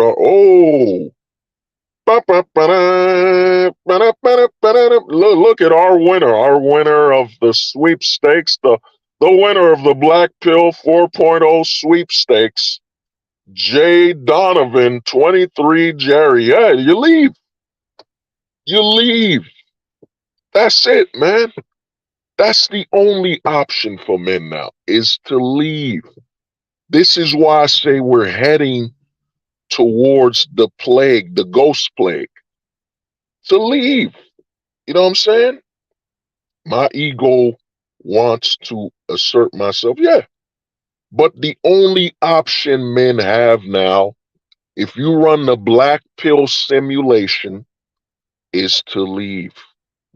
When it comes to dating, how can there be a long-term relationship when, if you're in an argument with your girl, you can't say nothing? You can't say nothing. The only option is to leave. You know what I'm saying? That's it. You know what I mean? You know what I mean? I was watching what happened to R. Kelly, man. I think R. Kelly, minus the the pedo cases, wasn't R. Kelly with some grown women? I think it was with some grown women and he got locked up. So your only option now in America, in the West, is to leave. So how can you move in with a woman? This is why I say the black pill, it's going to be surpassed by ghosting, man. The Casper pill, the way it's positioned, the way that ghosting has become the only option. I made a video, I said it, I told guys, ghosting is the only option now. Ghosting's the only conversation men have is to ghost. The only way you break up is to ghost. The only way to tell her how you feel is to ghost.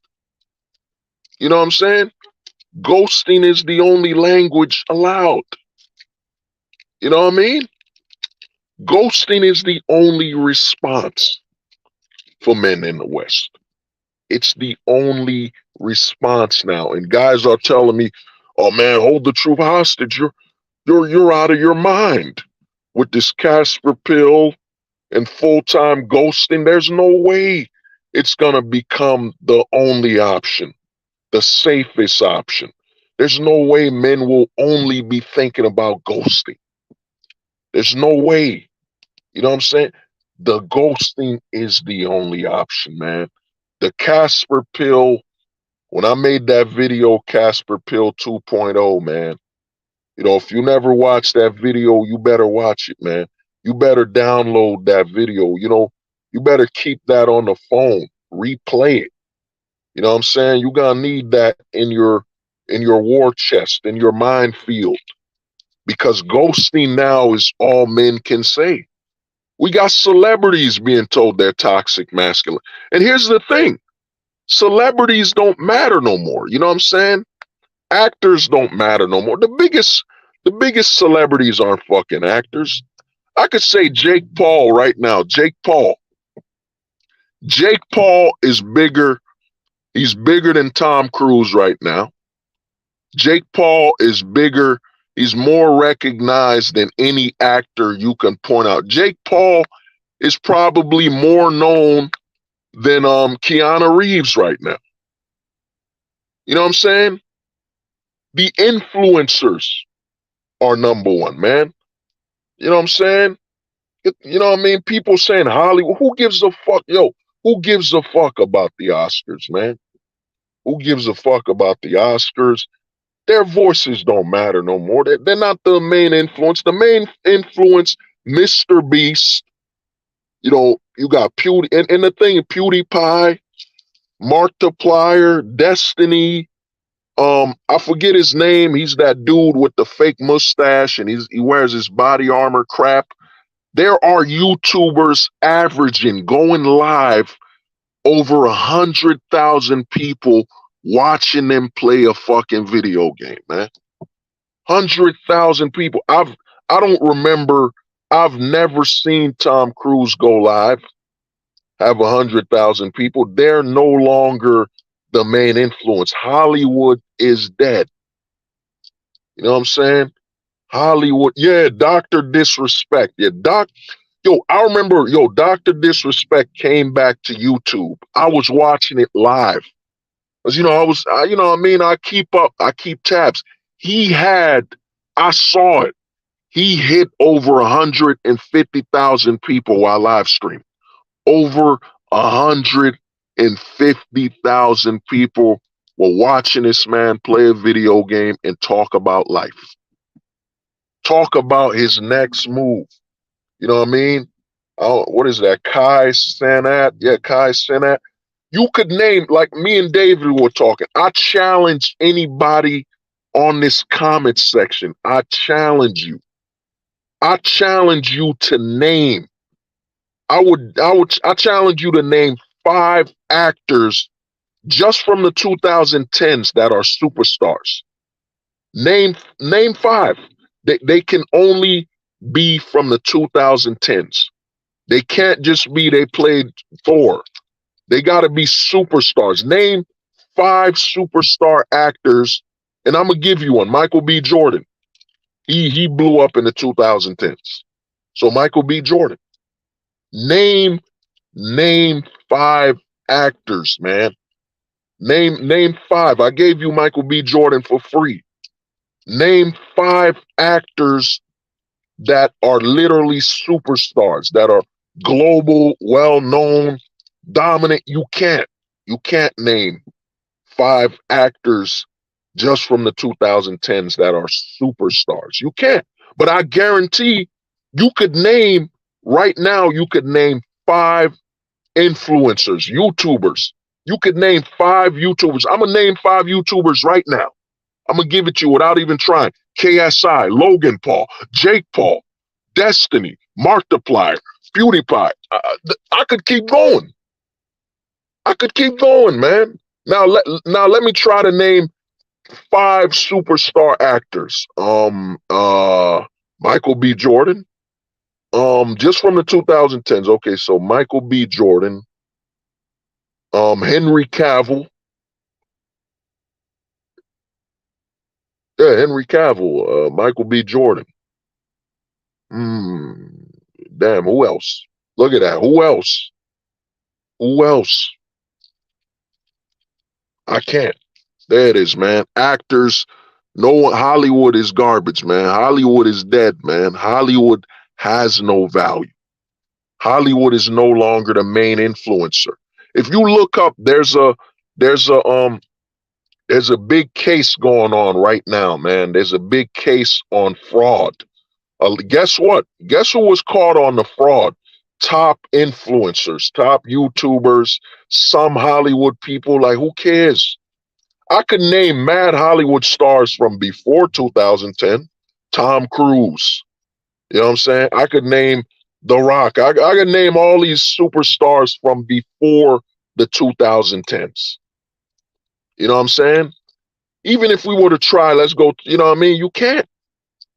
Hollywood is dead, man. Hollywood has become some type of fucking club. Oh my God, he's an actor. That's Ryan Gosling. You know he's an actor. You know he's an actor. Oh, I don't even know who the fuck is Ryan Gosling. Who is that? You know what I mean? Who the fuck is that? Well, he's a A-list actor. Okay, okay, and who cares? You know what I'm saying? He's not on my TikTok. You know what I'm saying? He's not on my TikTok, man. He's not on my Instagram. He's not on my YouTube. I could even name, let me get nerdy with it. I'm going to name Linus Tech. Anybody who knows about computers, I said Linus Tech, you already know. What is it? MKBH, the black dude who does a lot of technological reviews. Hollywood is dead, man. You know what I'm saying? The influence Hollywood had, like in the 90s, Tom Hanks is gonna be in Manhattan. Holy shit. In the 90s, oh my God, Tom Hanks? Get the fuck out of here. I'm going. Now, so who gives a fuck? Who gives a fuck, man? That's why on these red pillars are saying, well, you know, the Disney story and Disney love. Who gives a fuck, man? Who the fuck listens to Disney right now? Who the fuck even knows an actor from Disney? You know what I'm saying? I know Robert Downey Jr. Of course I know Robert Downey Jr. He was a superstar since the fucking 80s. Of course you know Robert Downey Jr. Come on, man. Chris Evans, besides Captain America, what the fuck has he done? You know, nothing. Hollywood is worthless, man. Guys still claiming Hollywood influences. It has no influence. Like, I made a video, it's over a year, when I said YouTubers are killing nostalgia. The big stars now are YouTubers. And guess what? The majority of guys that are YouTubers, look at me, look at my channel. Look at Smash TV. Look at the majority of guys you watch on YouTube. Guess what? They're fucking single.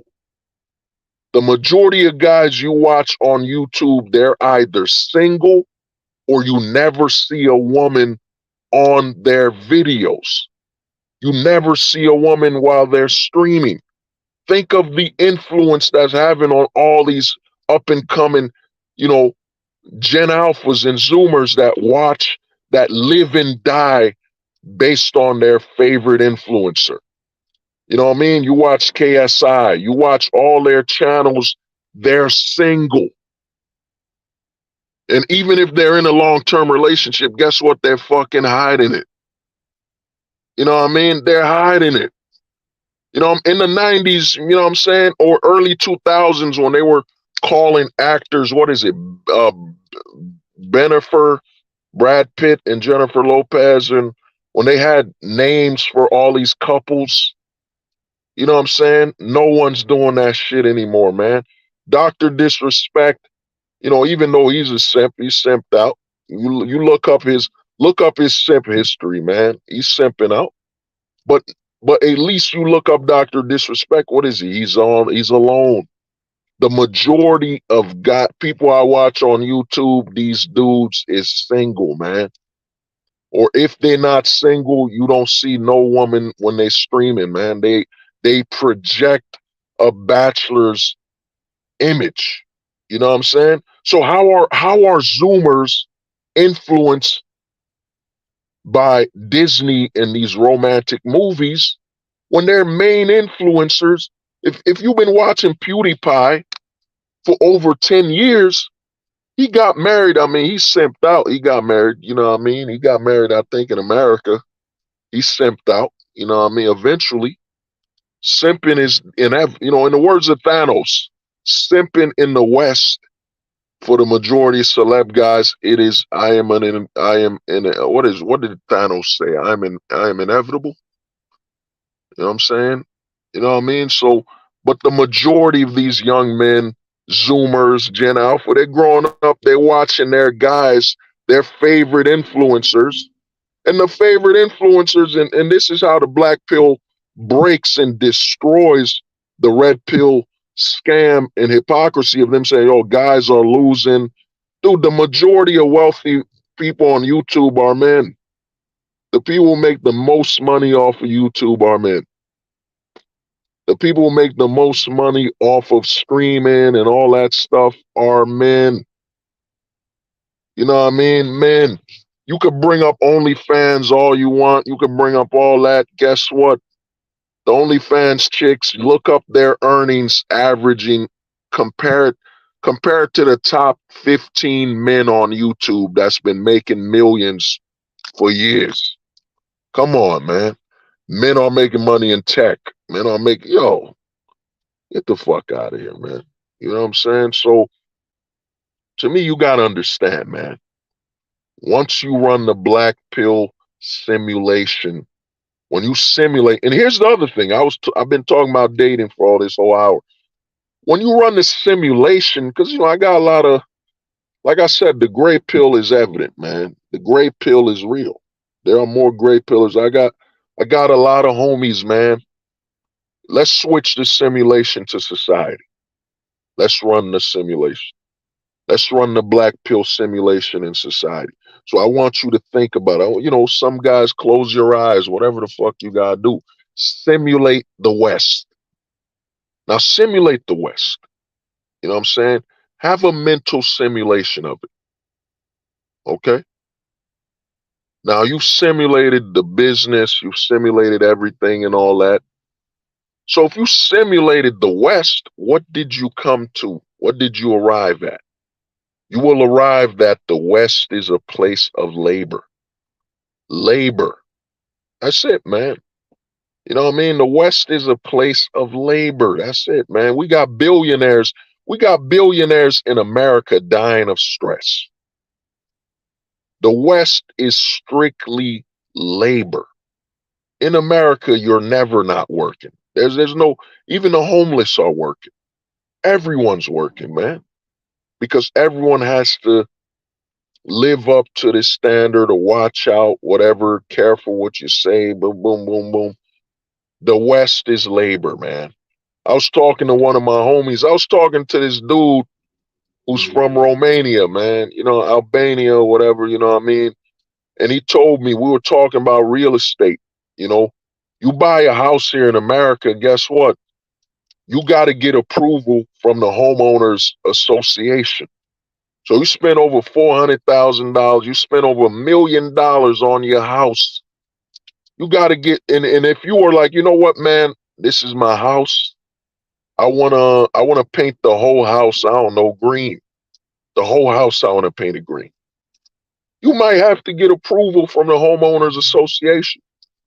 Because they might say, well, green, it doesn't match the other houses. It doesn't look right. It messes with the ideal of the community or whatever. So you paid all this money. You bought a house and you can't even decide the color of your house. You can't even decorate your house a certain way. You know what I'm saying? What if you're a dude that's like, you know what, bro? I'm deep into Halloween, man. I want to decorate my house to look like Halloween all year. I never want to change it, bro. I'm into that gothic, that dark look. I want my whole house to be pitch black, windows black, everything black. You know what I'm saying? I want my house to look like a straight up, dark horror show. Well, you gotta get approval from the homeowners association, and yeah, we don't approve of your house just being all black. We don't approve of it. There's a dude in Texas. I think he bought over 15 acres of land, and he made himself an artificial river or pond, and he's being sued by the state. I think it was Texas or something. So he bought all that land. He bought all that land so they could tell him, nope, you can't build an artificial lake or something. You know what I'm saying? So when you run the black pill simulation, this is why I tell a lot of guys in this community, yo, man, why are you yelling about, man? Why are you getting stressed for, bro? Why are you getting angry? The black pill is about peace, man. You know what I'm saying? It's about peace, man. It's once you've arrived to understanding how things are, like, why are you upset, man? What you angry at? If you know it won't change, if you know that's what the red pill is about. The red pill is about being angry, getting upset and bitching and moaning and crying. The black pill is about, yeah, dude, the government has a military. It's got trillions of dollars. Other countries are involved, like the American divorce rate. Other countries benefit from it. And the American government benefits from a high divorce rate because now America can cater to other people from other countries, like Australians that want to come here. And America's like, yeah, we got room for you, man. You married? Come on down to America. We got, you're beautiful. You're married. Come add marriage to our system. That's why I'm telling a lot of dudes, man, you've run the black pill simulation. If you simulated the entire West, why the fuck are you mad? I'm not mad at the women. I'm not mad at nothing. I've done the math. I've arrived at the logic. If you've arrived at the logistics, you're aware of how things are running. There's no point, man. There's no point of anger and all this shit. It's done, man. You know what I mean? Let me see. In America, you don't own shit. Just owns yourself. Yeah, that's it. Dude, I'm telling guys, the black pill, man, you should be at peace, man.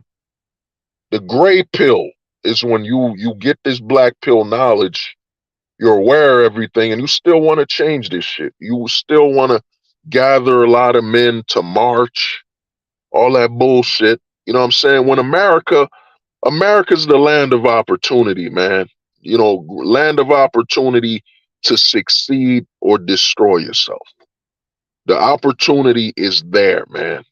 The opportunity is there. You know what I'm saying? Well, I wouldn't say the black pill is realism because We've seen that with reality television, that reality can be adjusted. The black pill is just undeniable mathematical truth and absolute logic. The black pill is just logic, man. It's logistics. It's analyzing shit, man. The black pill, if you're a black pillar, you should be playing reality like a fantasy booking. You know what I'm saying? If you're into fantasy league, that's what you should be playing society. Oh man, yeah, okay. His averages, the family court averages show that divorce is inevitable. You know what I'm saying? The way the laws work, you should be playing fantasy. Yo, you a black pillar, you should be playing fantasy. That's how you should look at the West. Play it like a fantasy football league, man. You know what I'm saying? There is no reason, dude. We know the laws, man. It is what it is, bro. I live by a rule. It is what it is, not what it should be. Whatever. You know what I'm saying? Yo, if you a black pill, I've run the simulation. Dude, I literally got, what is it? The black pill prophecy, man. I've been dropping those for years. And I've been telling guys, you're black pilled, you could do it too. You know what I'm saying? If you get out of your way, stop trying to have emotion and ideal. Stop trying to be ideal about shit, man. Just give me the math. It's like, let me give you a fantasy football. I don't care how much you love this player. I don't care. Who cares how much you love him? Give me the stats.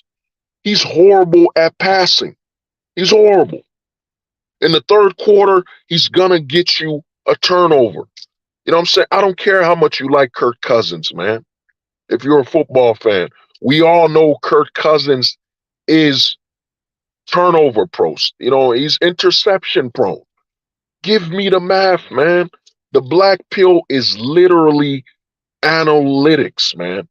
The black pill is analyzing society to a point where you're trying to figure out every damn, you need to watch a movie. If you want a real black pill movie, watch the movie. I think it's called, I need to watch it too. It's called Moneyball. Watch the movie Moneyball. It's a movie about baseball where they break down every aspect, pitching, throwing, running, how he leans. The black pill is analytics, man. It is analyzing society and trying to break it down to us to a damn microscopic level. And if you analyze the West, once you analyze it and get all the stats, and you realize what's at stake, the money, the funding, you know what I'm saying? There's not one man here that got more money than their town. You don't got more money than your town, man. And even if you did have more money than your town, that you don't got more money than the government. You know what I'm saying? You don't got more money than the governments of the world. You know what I'm saying? A lot of guys don't get it, man. When we updated from Black Pill 2.0, Black Pill, 2.0, a lot of guys were focused on, comparing domestics and all that. But Black Pill 3.0, dude, you got to understand, man, we've evolved. The black pill is absolute analytics. There is no room for emotion. There's no room for emotion in the black pill perspective, idealism, ideology. You know what I'm saying? There's no room for that. It's strictly analytics. The black pill is analyzed. The reason I've been able to do all these black pill prophecies, and I've literally predicted the arrival of the closeted men in the manosphere. Literally 3 years ago, I was telling people on MD's stream, Smash TV, I was telling guys, yo, the dating coaches will operate with an open prison policy. They will basically tell guys, they will push guys towards trannies, towards other men, because they will tell other men, what you're doing isn't closet activity. You're still straight.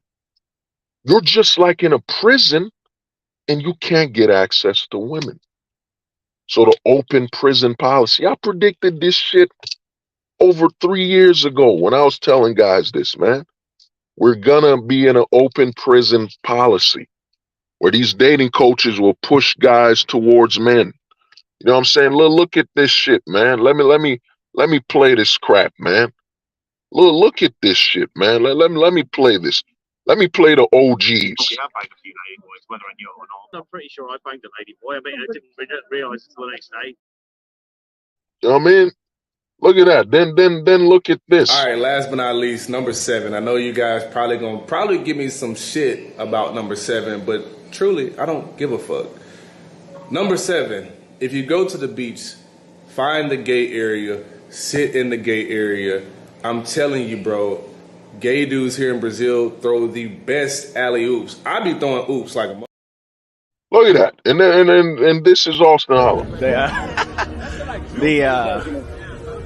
The dudes is that's the only thing about being out here. I told you it's a gay beach, so the dudes are like jaw dropping when they see me. You gonna see a couple of them on camera do it. It's funny as hell, but that's fun because as long as they homegirls see, that's. How they homegirl gonna see you when you in the gay section of the beach? And then you even got, I had to block this dude from my channel because CBP kept trying to leave comments that would trigger YouTube. Look, this is a guy who goes by Coach Blackpill. Look at this. Yeah, exactly. Yeah. Yeah, so I just look at that too. Yeah. I plan to do some good tasty trap porn also. You should, man. Do a bio salute and a trap threesome. Well, that's what I want to do. I want to do that here, Have you considered, this might be, I don't know, maybe too far out there, but have you considered setting up your own Grindr profile to match with traps and then seeing if they have any bio? Oh, look at this shit, bro. I predicted this over 2 years ago, man. 2 years ago, I predicted this, man, that it's coming. You know what I'm saying? It's coming, that it's so easy. Because in the 90s, you know what I'm saying, where guys were straight, they were getting some action, you know what I'm saying? The women were locked to their towns, shit was different. So it was harder. It was harder for if a guy was gay, you know what I mean? Because check this out, man. We're straight men, right? We're straight men up here. What is a straight man's greatest accomplishment? It's turning a chick that's so-called lesbian back into dudes. You know what I'm saying? Back into dudes. You know what I'm saying? If she looked good and she said, I'm only into women, and you know what I mean, you hit that and she changed back. What you think of gay dudes, you know what I'm saying, greatest hunt? His greatest hunt is a straight dude.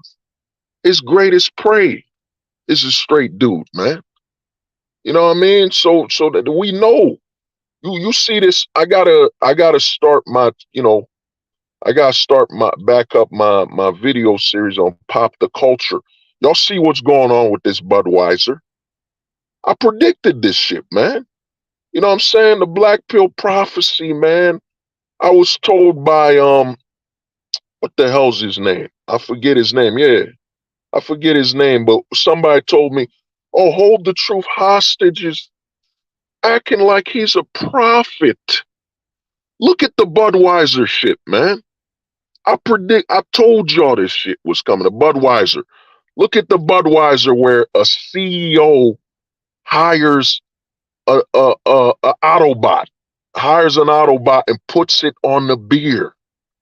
Puts the Autobot on the beer, man. It put a tranny on the beer. And everybody's going crazy. A lot of people don't get it. They don't get why. Why is there such blowback?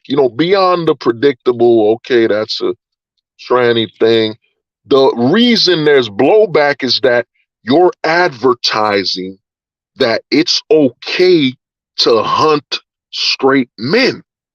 It's okay for someone to be drunk. And I've seen it. I've worked bars, man. I've worked security at bars. I've seen it.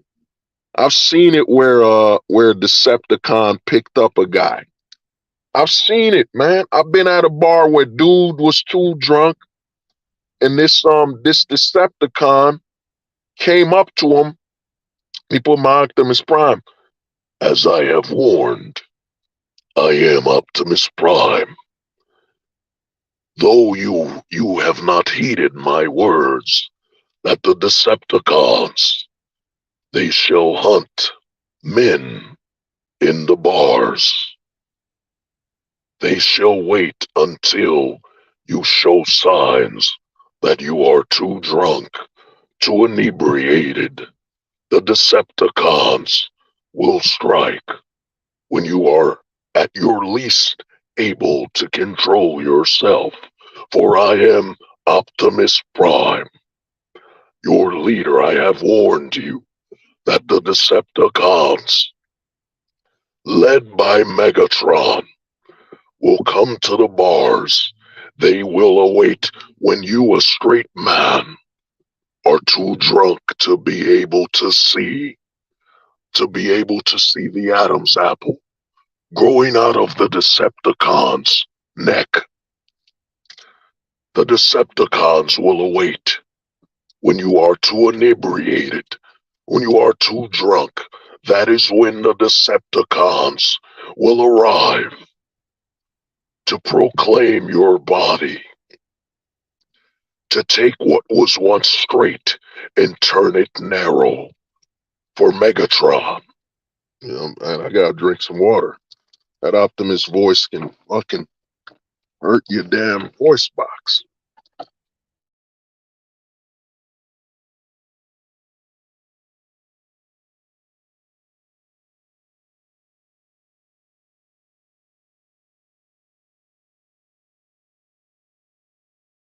I was doing a voice wrong. There's a certain way you gotta do the Optimus voice to not hurt your voice. But I am Optimus Prime. I have warned you. I have warned many men of Megatron's plans to remove men of being straight by targeting them at bars where they are inebriated. Did you men not heed the words of Cardi B? The one named Cardi B would foretell. Cardi B once said that she would get men drunk. She would get these men drugged up, then allow a Decepticon to park their finger up their trunk. I am Optimus Prime. I have warned you straight men of Megatron's plans. Did you not watch my movies where I, Optimus Prime, came back from the dead? I, Optimus Prime, have died for your sins, straight men. I, Optimus Prime, have warned you that Megatron will lead the Decepticons into your body, straight men, until you Starscream. Oh, that's a good one. That's a good one right there. The Decepticons will make a straight man Starscream. You know?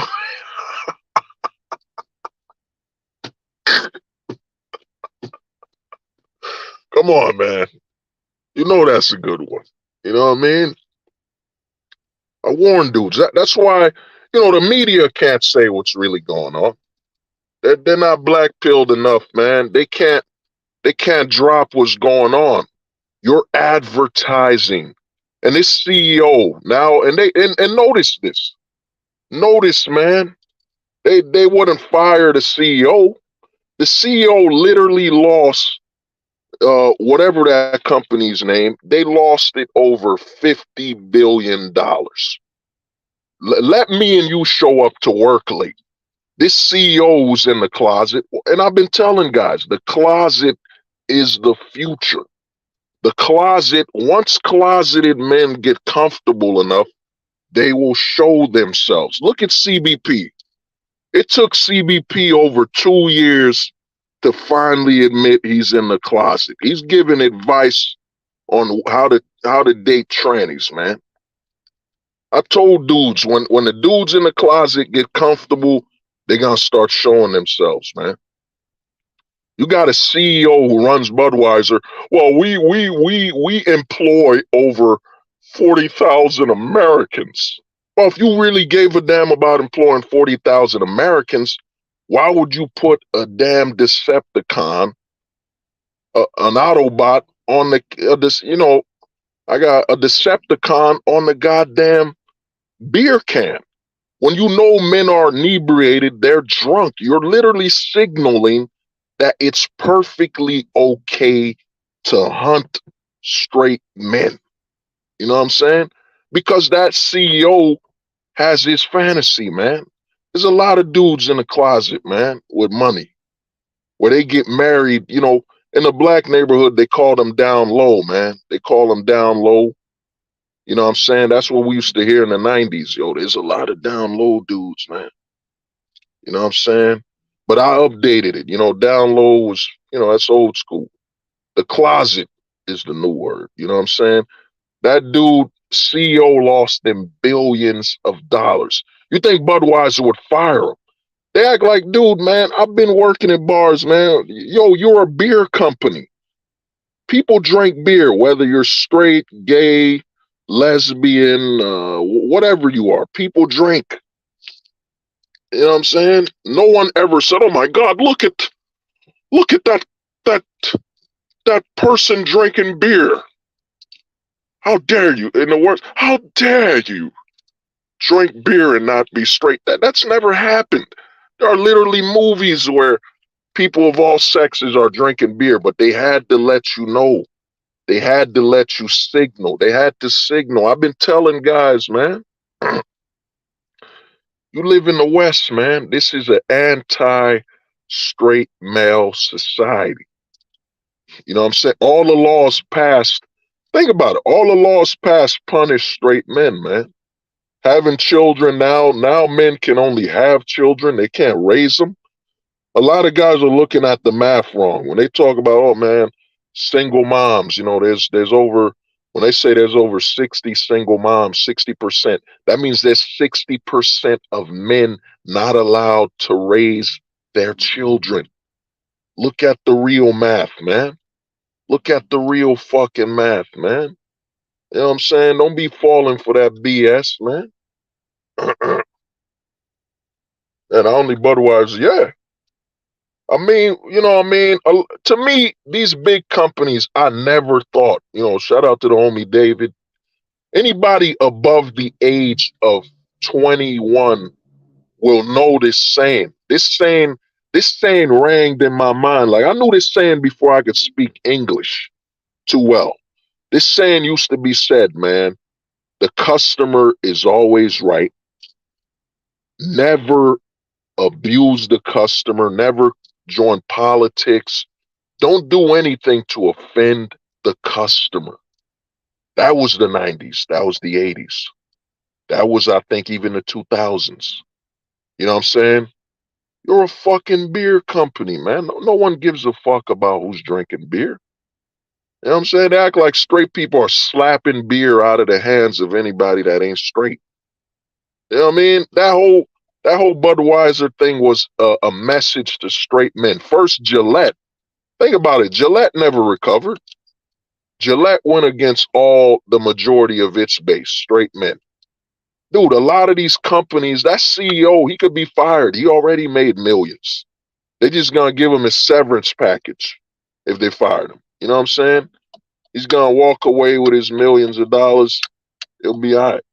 You know what I'm saying? So, to me, the people that are rich that want to let you know their agenda, they're good.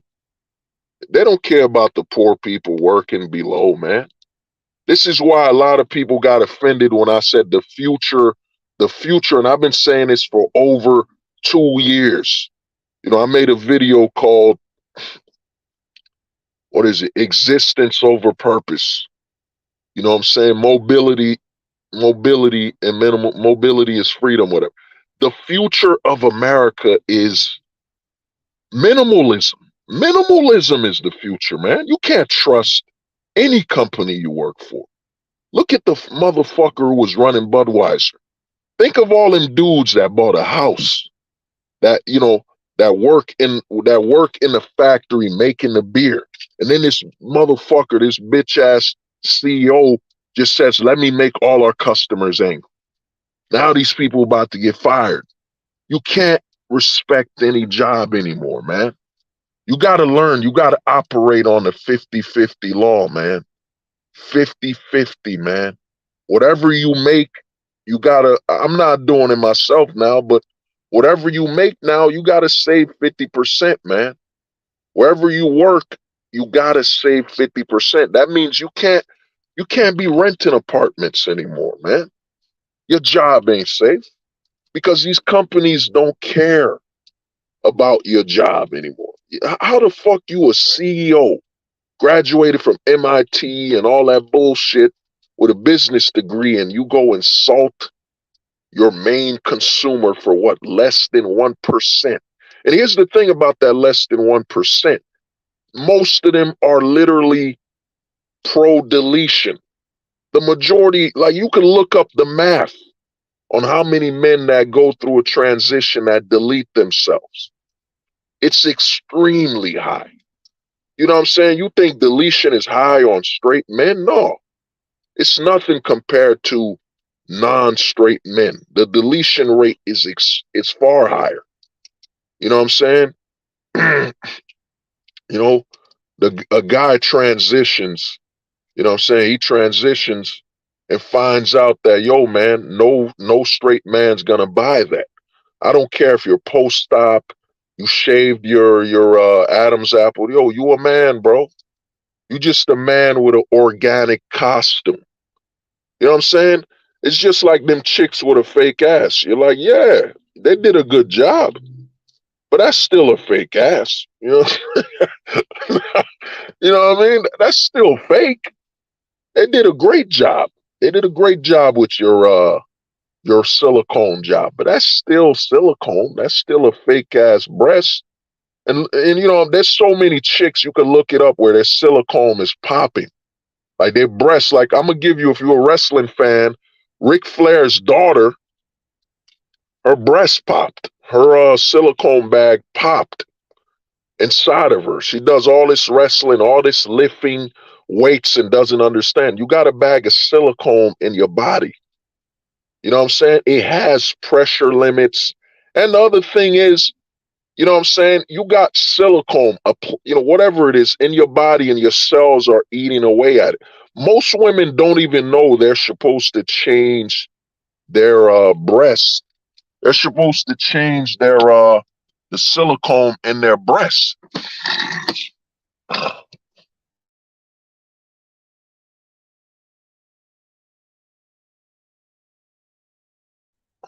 Most don't even know that. And there's a whole case. There was a case of a chick.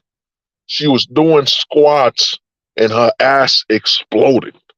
Like the silicone in her butt, bow, bam, that shit popped. You know what I'm saying?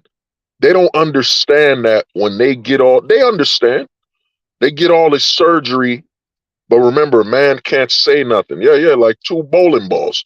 On the next exciting episode of Silicone Ballsy. Damn, my throat and my voice can't do it. You know what I'm saying? Yo, she was doing squats and her fake ass exploded. You know what I'm saying? Bam. That shit was everywhere. You know what I mean? That's why a chick who's natural will always be better.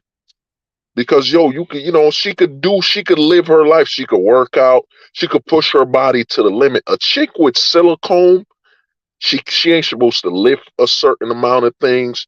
She's not supposed to get pressured. She's not supposed to get hit too much. You know what I'm saying? In the chest. There's limits. A natural chick, she could work out. She could squat all she wants, push-ups. But once she gets that silicone, the limits, there's limits. It's fake. You know what I'm saying? The Brazilian butt lift, you know what I mean? There's limits, man. And a lot of dudes ain't getting this, man. There's limits. But but like I was saying, man, the black pill, they're not gonna tell you, yo, the reason that Bud Light thing is dangerous. You know what I'm saying? Even Kevin Samuels, before he died, Kevin Samuels was saying, we need to protect the men in the closet in the community. You know what I'm saying? Before Kevin Samuels died, he was telling guys, we need to protect the men in the closet. Come on, man. This shit runs deep, man. You know what I mean? And a lot of guys don't want to accept it, man. They're saying it's okay. It's open season on straight men, man. It's open. In the words of Bugs Bunny and Daffy Duck, rabbit season, duck season, rabbit season. Instead, replace that rabbit season, duck season, straight season, straight man season, straight man season. That's what it is, man. It is literally open season. You know what I mean? It's open season on straight men all day. Products, you know what I'm saying? That Gillette commercial, it's open season, man. What is it? Amazon launched this new spy thriller where the woman has no powers and just beating the shit out of these straight men like they're nothing, and her boyfriend forgets his memory. And in the movie, he does the whole role of the female. He's crying, he's screaming, he's sensitive, he's in his feelings. Dude, it's over, man. It is over, man. It is straight man season. The hunt is on. The hunt is on, bro. You being hunted. You know what I'm saying? You being told to be inclusive. What is it? I was called misogynist. I was called sexist, and I was called what is it? A bigotry. I was called bigot. I was called a bigot. I was called oh yeah, it's over, you know. I was called a bigot. I was called misogynist. I was called anti-inclusionary because I told him, yo, I'm a straight male, bro. You can't negotiate with this shit, man. I'm straight. To be straight is to not deal with that. You know what I mean? I'm not gonna. Yeah, some dude told me, well, if you don't write a story about men in the closet, well, if you don't write a story about men in the closet, you're a bigot. I'm like, no, dude, I'm straight, man. I'm not gonna write about that. I don't wish harm on nobody. I'm not. The new rule is that if you're a straight man and you don't participate, you know what I'm saying? That's a problem. That's a problem, man. The problem is you want to stay straight. That's the real problem.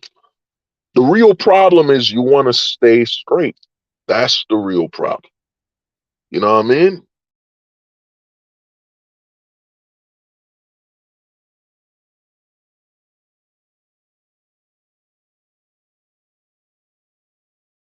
You know, that's the root of all the issues. You want to stay straight.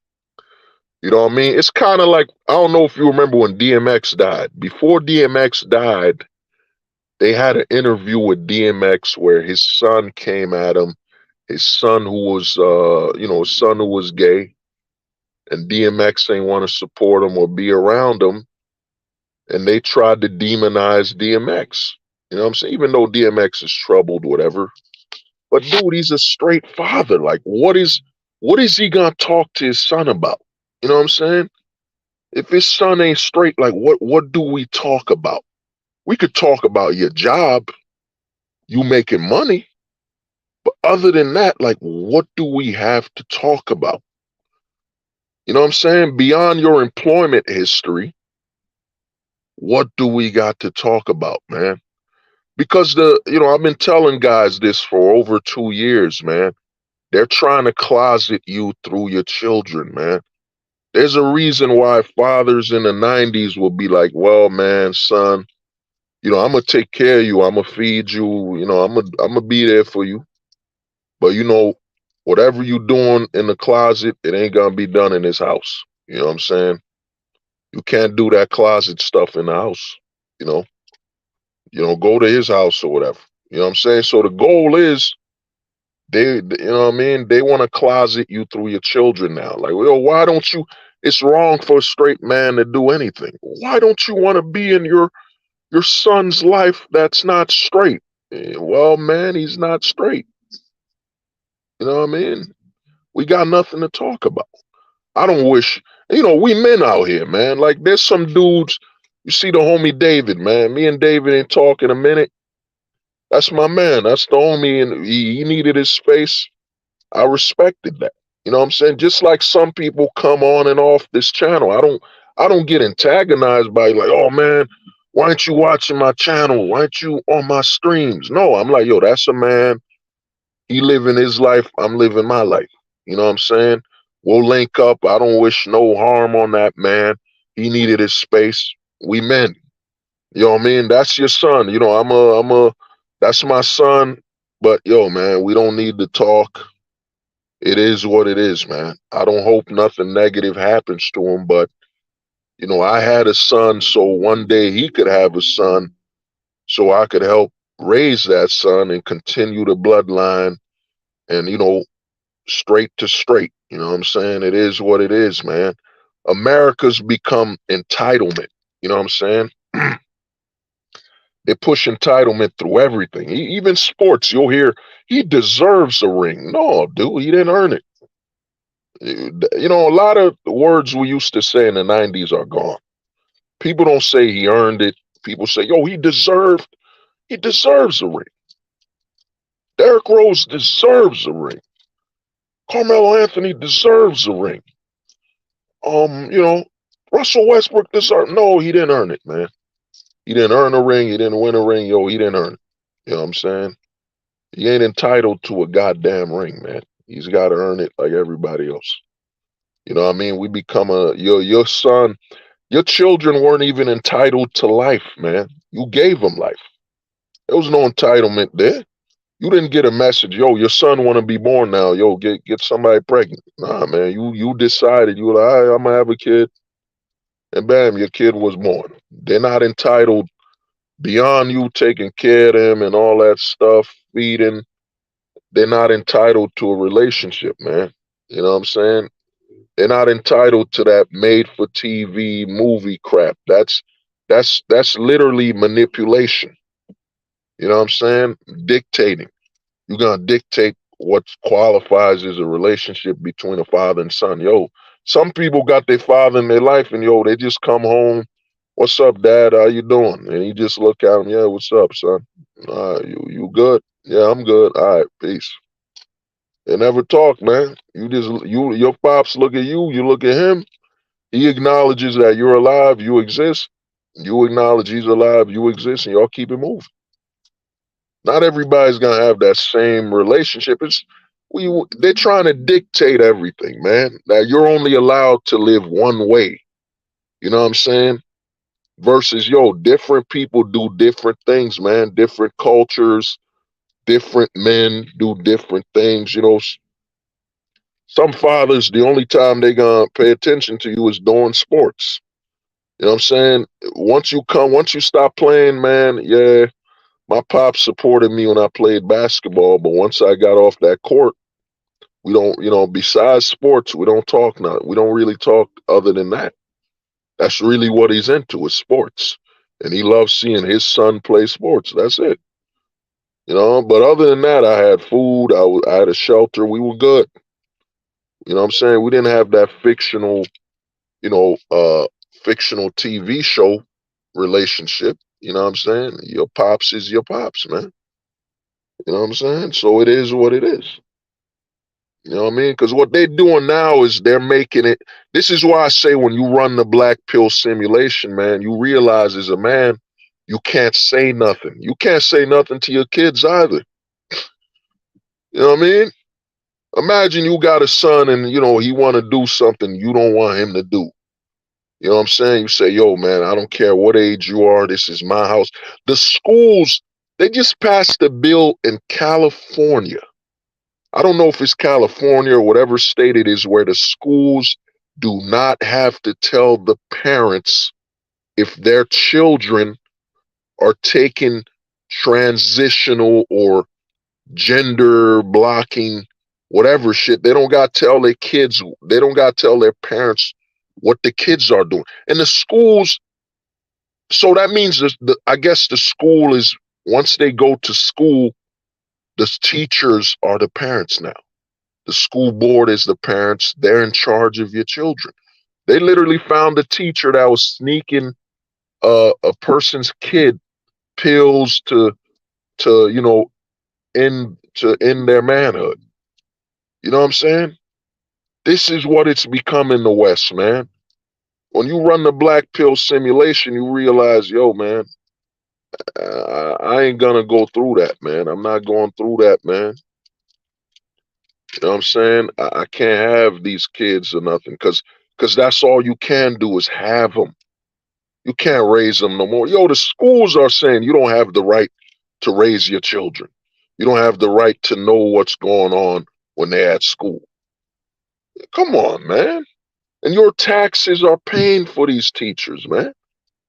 You know what I mean? It's done, man. We live, I used to say the overage, but we live in what I call the CICS. You know what I'm saying? We live in a comfortable in chaos society. Comfortable in chaos society, man. Normal is no longer comfortable, man.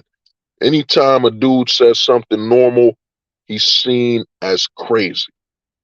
Yeah, kids aren't safe. Yeah, in the US, yeah. You know what I'm saying? Because, yo, money and opportunity, man. It is, the government no longer cares because we don't have a government. You know what I'm saying? If you look at the government like a god, a deity that needs sacrifices, actually, this makes sense. If you look at the government like a deity, you're like, yeah, this makes sense, man. You know, the deity needs new sacrifices, so it needs you to delete. It needs women to delete more kids. Like, you know, New York literally has delete an hour before birth. You could just delete. The government needs that. You know what I'm saying? Needs sacrifices. It needs you to become demoralized. The deity. You know what I'm saying? The deity that is the government. You know what I'm saying? You're not in a corrupt government, man. You're not even in a government. You're in the God-verment. Your government does not operate like a government. There's no way. It is a God-like deity, man. Your government operates like a God-like being.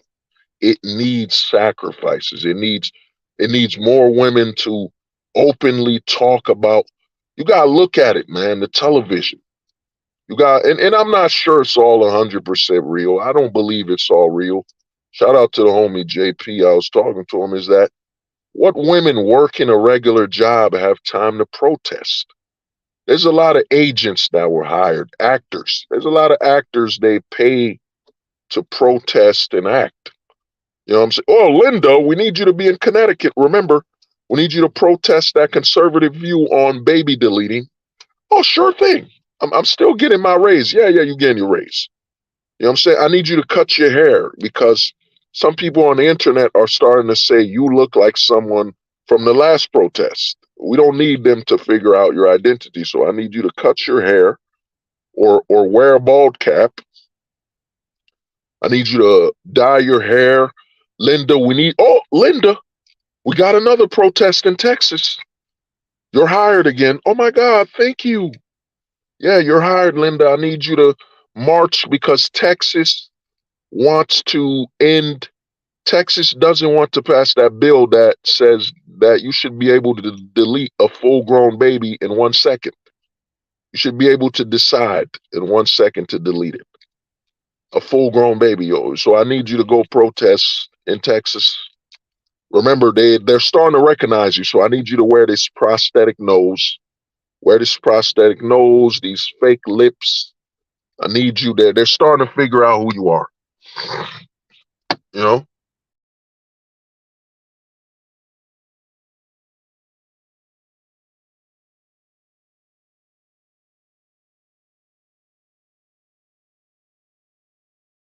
You know, they're starting to figure out who you are, Linda.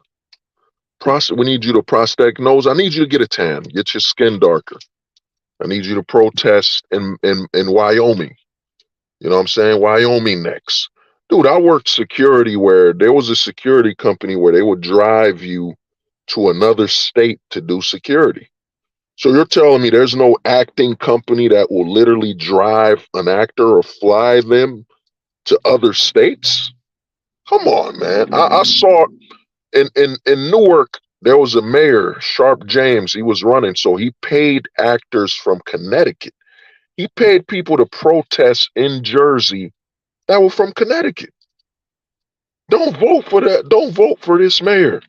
He's not our mayor. These people aren't even from Jersey.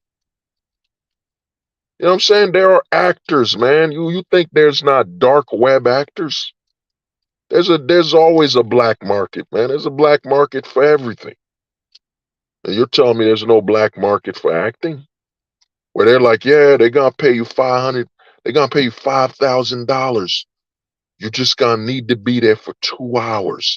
And you gotta sign this contract. You do not tell anyone where you were, or you will go to jail, or they will sue you until you have nothing.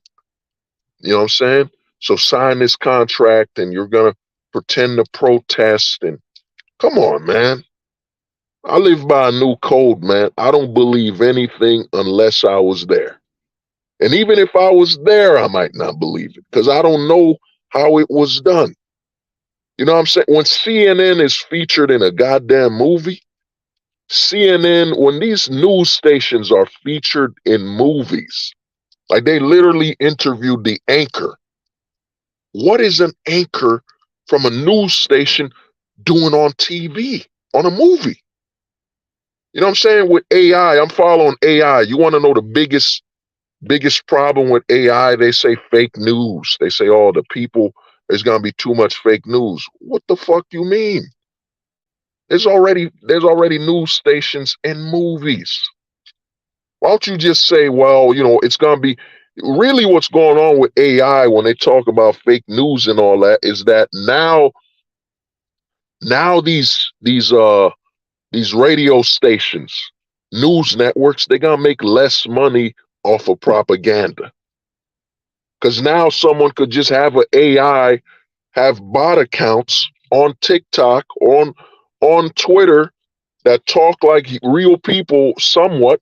They're not really real. You'll be able to tell what the AI is, I think, based on slang. If you type and you like, yo, you know what I mean? I'll give you a slang term some guys on here won't understand. They bucking outside, man. They bucking for real. You know what I'm saying? They bucking on anybody. You know what I'm saying? Somebody who knows slang will be, oh, he's saying they shooting. They're shooting outside. Yeah, man. The AI is going to be, oh, a buck. There are deers outside. Come on, man. All this bullshit on fake news and all this shit. Yo, who watches the news? How can there be fake? Dude, I haven't watched the news. Damn it, probably over 10 years. I haven't watched the fucking news. The only thing I really look up is the weather. You know what I'm saying? And even when I look up the weather, I look outside like, I don't really trust this, man. I don't believe this. I mean, I believe it's going to rain when I see the clouds and I see something. But sometimes the weatherman be lying for money. Well, there's going to be a 30-foot snowstorm, and everybody goes to ShopRite and 1 inch of snow falls, and you just spent over $200 on groceries for 1 inch of snow. Come on, man. 1 inch, man. Nobody believes this shit, man.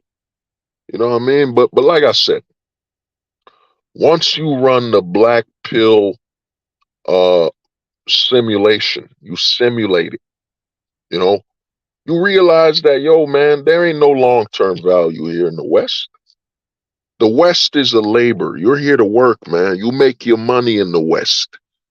This is a job. The problem with a lot of guys, in the community or in the black pill spaces, they don't talk about the country like it's a job.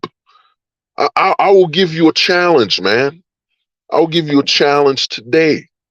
I challenge you to look at you in the US. I know I got some people on this channel that watch Germany, Australia, whatever. Look at your country like a job. Look at your country as work. You know what I'm saying? Don't look at your job. That's not your real job. Your real job isn't your job.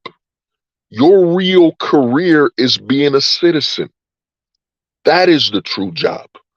The true career is your citizenship. That is your true career. That is the true job. Look at yourself as a citizen and say, okay, so being a citizen, be you were born or whatnot, that is your job, man. Your job is being a citizen. So if my job is being a citizen, now if you look at your whole country as a job, why are you trying to date at your workplace? You know what I'm saying? Why are you trying to date at your workplace, man? Why are you trying to have a family at your workplace? You know what I'm saying? This will literally change your mind. You know what I'm saying? Look at your country. Look at being a citizen as a job. And if being a citizen is a job, that means you're underperforming. You got to look at how do you maximize your labor and your efficiency as a citizen. You're going to start minimizing. You're going to start being minimalistic. Because, you know, if let's say, think about all the people that worked at banks, that the banks went under, man. They were spending their money. They were living lucrative lifestyles or thinking, I got a career, you know, I got a career. They think that's their career. Your career isn't your job, man. Your career is being a citizen. So if being a citizen is your career, that means everything else is below that. You know what I'm saying? And while I'm telling you this, I'm just figuring this shit out. This is what, you know, raw philosophy is, man. Being a citizen is the true career. You know, if you're in a country where they're demonizing you for being a straight man, or they're limiting you for being a straight man, then your career is being a citizen. That's why there's a lot of men out there like, man, I'm a millionaire. I'm making all this money, man. Why am I not complete? Why do I feel unfulfilled? You know what I'm saying? I'm a tech enthusiast. I'm making all this money. Why do I feel unfulfilled? Because this career, this job you're doing as a tech guy or billionaire, it's not your true career. Your true career is being a citizen. That's your number one career. So if your career is being a citizen and the whole country you're in is the workplace, you know what I'm saying? Don't they say you're not supposed to be dating at your job? You're not supposed to be having flings at your job? You know what I'm saying? So if you look at the whole country as a workplace, as your work environment, you look at the whole country as your work environment, it makes sense.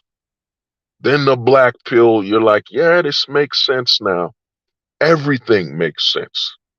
You know what I'm saying? If the whole country is my workplace, it makes sense. You know what I'm saying? I shouldn't be shitting where I work. And even if I'm in a relationship, this is my workplace. Even if it's a successful relationship, it's still a relationship at the job. You know what I mean? At the job. So you gotta look at it like that. That's why a lot of dudes that's getting their passports or flying, they'll come here, whatever, to make their money, because this is where they work. This is where you work, man. So if you work here, how can you be upset at, you know what I'm saying, at what's going on with the women and men? You know what I mean? Like, how does this affect? This is a job.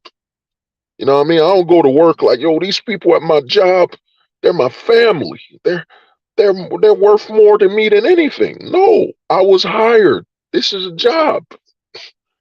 This is a career, man. That's it. That is it, man.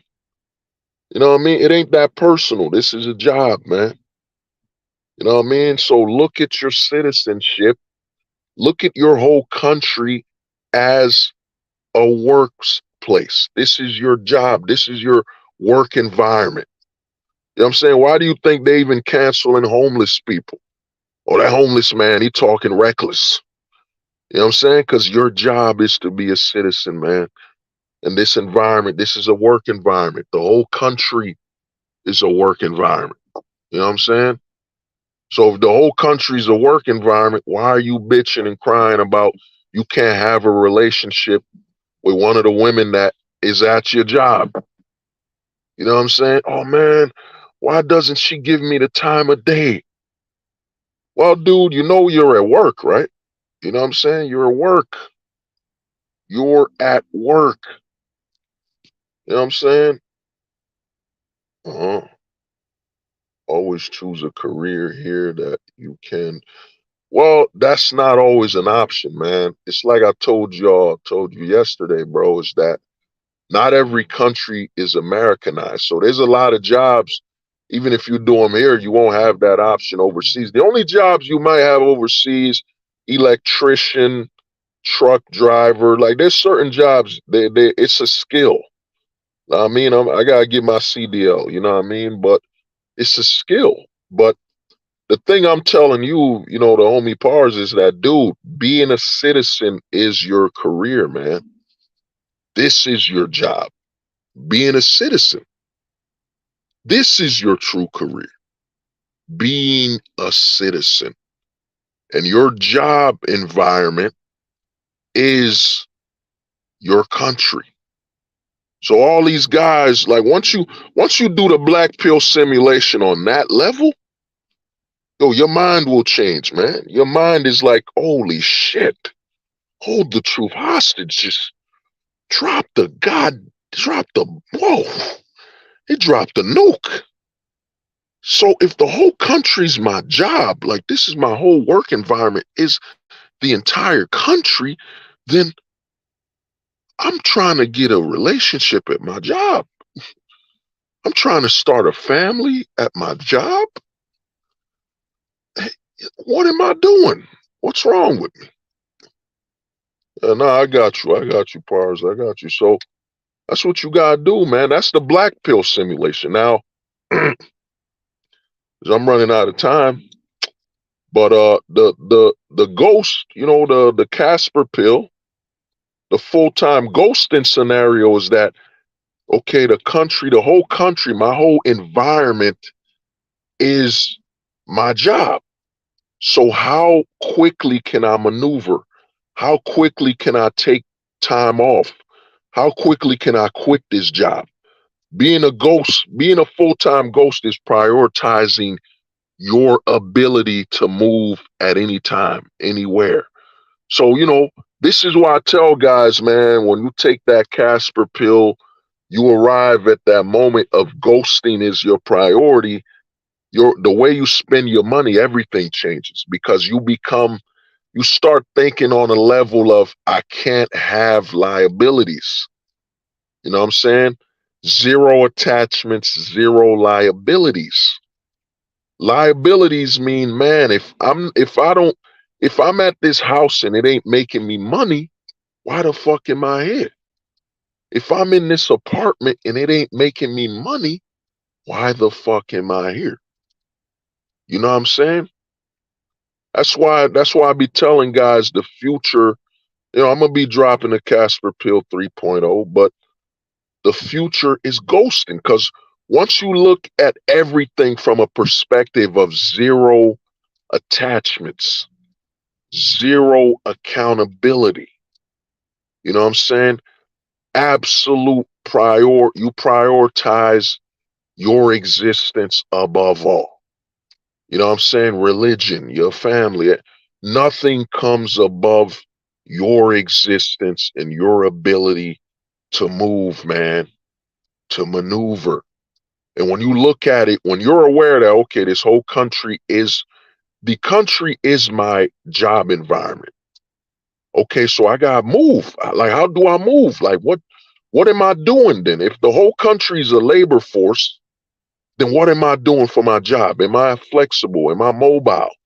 This is why you might become a truck driver. You might be getting skills under your belt that's all about amplifying your ability to move and be mobile at any time. You know what I'm saying? You don't want to be standing still too much, you know? Yeah, the Casper pill, to me, like I've been telling guys, the ghosting, the black pill has its limits, man. The black pill is tied to America. You can't be this black pilled in Russia. You know what I'm saying? I've heard of some guys trying to be, trying to talk a little Russian. They're in the gulags. They're in jail. China, we already know, man. They disappear. You know what I'm saying? The black pill is tied to your legal privileges. You know what I mean? So ghosting, you could ghost all over the world. You know what I'm saying? You can't be black pilled all over the world. You know what I'm saying? You're gonna have to, if you leave America, you're gonna have to leave the black pill behind. You know what I'm saying? That's why a lot of men in the passport bros, a lot of guys are, getting targets on them because they can't leave it behind. You know what I mean? If I was to travel outside of the US, I'm not complaining about the US. You know what I'm saying? I go to Colombia, what am I complaining about the US, man? Why am I disrespecting America for? Why am I talking behind America's back? You know what I'm saying? Nah, man, we out here, man. The green pill, yeah. You know what I'm saying? We are people of the world, man. Dude, there is no point, man. That's why I think ghosting, we're heading to it, man. There's gonna be, when you get the chance, go on YouTube, look up ghosting. Like, try to watch 3 to 5 videos on women complaining about ghosting and realize that this is just the minimalistic level. It's gonna be worse.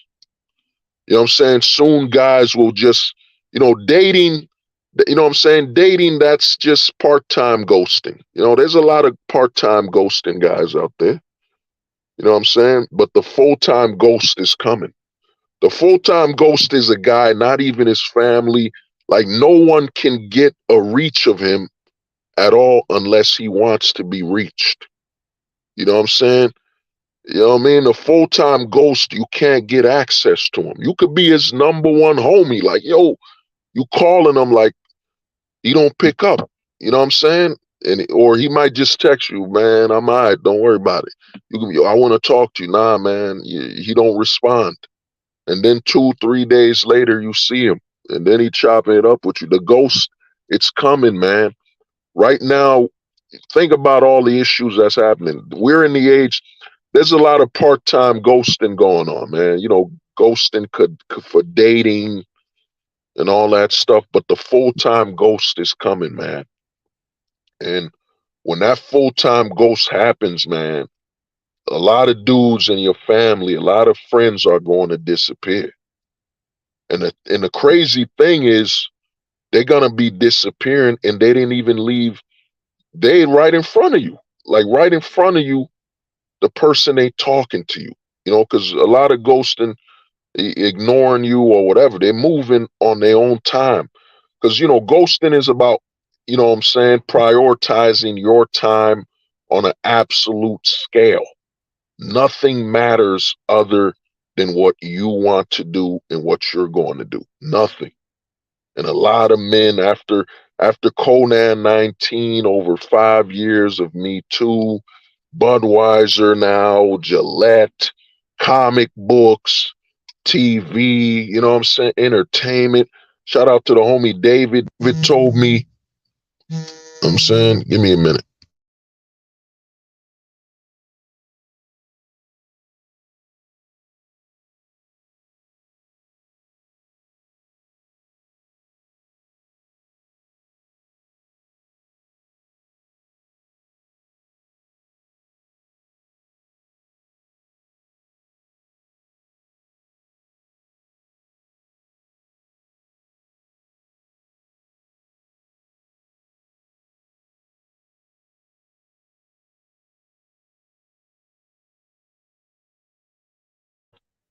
The thing is, it's coming, man.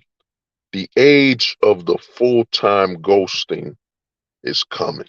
You know, yeah, the pink pill. I mean, I'm gonna chop it up. I need to make that pink pill video. I keep forgetting, but yo, the age is coming, dude. The full-time ghost is coming. We're talking about men that, you know, and it's happening, and I think Gen Alpha, the Zoomers, younger generation are learning the part-time ghost because all their idols are men they watch online that they're not around their family. Like how many, you know, you saw Jake Paul earlier and all that, but the majority of dudes on YouTube ain't spending time with their families. So think about that. A whole generation growing up where their idols are men that are alone. You know what I'm saying? Loners. The majority of YouTubers I watch, they're loners, man. I don't see this dude with a family. I see this dude with business. Like they'll do a podcast with another loner. Like all you see is this a loner with another loner, an individual with another individual. You know what I'm saying? So this is another reason why you see Gen Alpha and Zoomers, you know, the late Zoomers, you know what I'm saying? The younger Zoomers are struggling to socialize with people. Because look at what they're watching. They're watching somebody playing Roblox when they were little by themselves. Like how are you gonna learn to socialize when the majority of the people you watch, they're individuals? You know, growing up in the 90s, you know, I watched Steve Urkel, you know, all the stuff we watched were people socializing. You know what I'm saying? The Zoomers, they ain't watching that, man. They didn't grow up watching. Well, the Zoomers, you know, the homie like Pars, you know, he's seen it. You know what I'm saying? But the Alpha, Gen Alpha, and the younger Zoomers, man, they grew up where, yo, they don't remember. Their first idols had no socializing at all. I mean, there's some kids growing up right now, all they do is watch somebody play Roblox every day for 5 hours. Then they play Roblox by themselves. You know what I'm saying? So they're watching someone play Roblox by themselves, then they play Roblox by themselves. So where's the socializing being done? And remember, you know what I'm saying, the older Zoomers, you got the homie like Pars, they remember when, yo, I had to go to my friend's house to play multiplayer with him on PlayStation or PlayStation 2. I had to go to his house. So the older Zoomers remember that. But the younger Zoomers, nah, man, I've been playing online my whole life. My whole life I played multiplayer online. You know what I'm saying? Think about how the Zoomers and Gen Alpha are growing up. This is why I say the part-time, the ghosting, you know what I'm saying? There's two things colliding in America. People are being raised to part-time ghost and the black pill. The black pill is infiltrating. You know what I'm saying? The black pill is all over YouTube, but it's given out in bits, slices, pieces. You know what I'm saying? You know, but what's happening is, man, a lot of these Gen Alphas grew up, especially Gen Alpha. Think about it. Like me, you know what I mean? I'm a millennial. You know what I'm saying? The homie Pars is telling you about he grew up on PS2. I remember when the PS2 got multiplayer, it was with SOCOM. But, you know, we didn't have SOCOM. We didn't have SOCOM, man. Me and my brothers ain't have that multiplayer with the PlayStation, so we didn't get to play SOCOM. I mean, we did play Call of Duty. You know, we played some other stuff. You know what I'm saying? Yeah, when Nick started playing iCarly all day, every day, I stopped watching. Yeah, you stopped watching Nickelodeon because, yo, they had to remove the male cartoons. You know, they had to remove the fact that, dude, guys watch cartoons, man. We got time. We're hobbyists by nature. Them girls, yo, they got to learn to grow up to be women and stuff. You know what I'm saying? We guys, we know that we can't grow up. Like one narrative they say is men grow up slowly. We have to. Men grow up slowly because you don't want to become a threat to another man. That's why our youth, you know what I'm saying, our childhood is more stunt. The women, they gotta grow up fast, man. Their survival is on the line.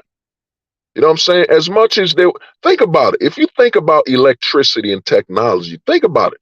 We didn't get to this technology till what, 1940? When every home's, you know, what was it? When every home had electricity, what, 1970 or something? You know what I'm saying? So, yo, we're not that far removed from the natural law, man. You know what I'm saying? Women mature faster than men because of survival. You know what I'm saying? And men mature slower, even with the, you know, the hormones and all that stuff. Men are still more childlike because if you seem threatening to another man, you gonna get your ass whooped like a man. You know what I'm saying? You'll get your ass whooped like a man if you become a man too quick. There are stories of like children, like kids, like a kid 13 years old getting beat up by grown men because he looked like a grown man. And you know, he was just a 13-year-old kid, but he's like 5'8", 5'9", 5'10", and they thought he was an adult, so they beat the shit out of him. They beat him like he was a grown man. You know what I'm saying? We men grow slowly, or your body, you don't develop muscle too quick because you can't seem to be a threat to another man too soon. You're not ready. You know what I'm saying? You're not ready yet, man. It's a survival thing.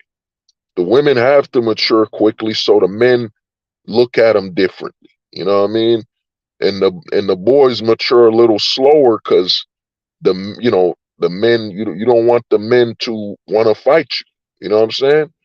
You know what I mean? Just imagine you walk outside and, you know what I'm saying, a 10-year-old is built like a grown man. Now you see him as a threat. You want to fight him.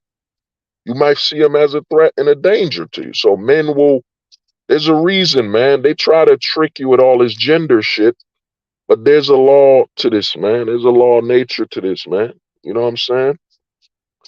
But like I said, man, Gen Alpha, and I'm gonna tell you the most shocking thing about Gen Alpha, man. You know, anybody who's a Zoomer and a millennial, Gen Xer, you'll understand that Gen Alpha. I'm gonna tell you, this is gonna shock you.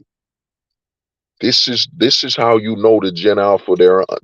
They were born to not be social.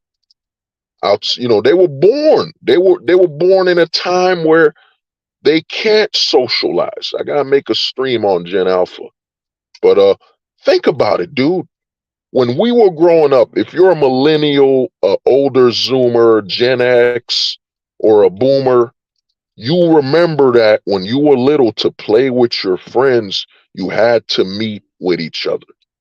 It was mandatory to go play video games with my friends.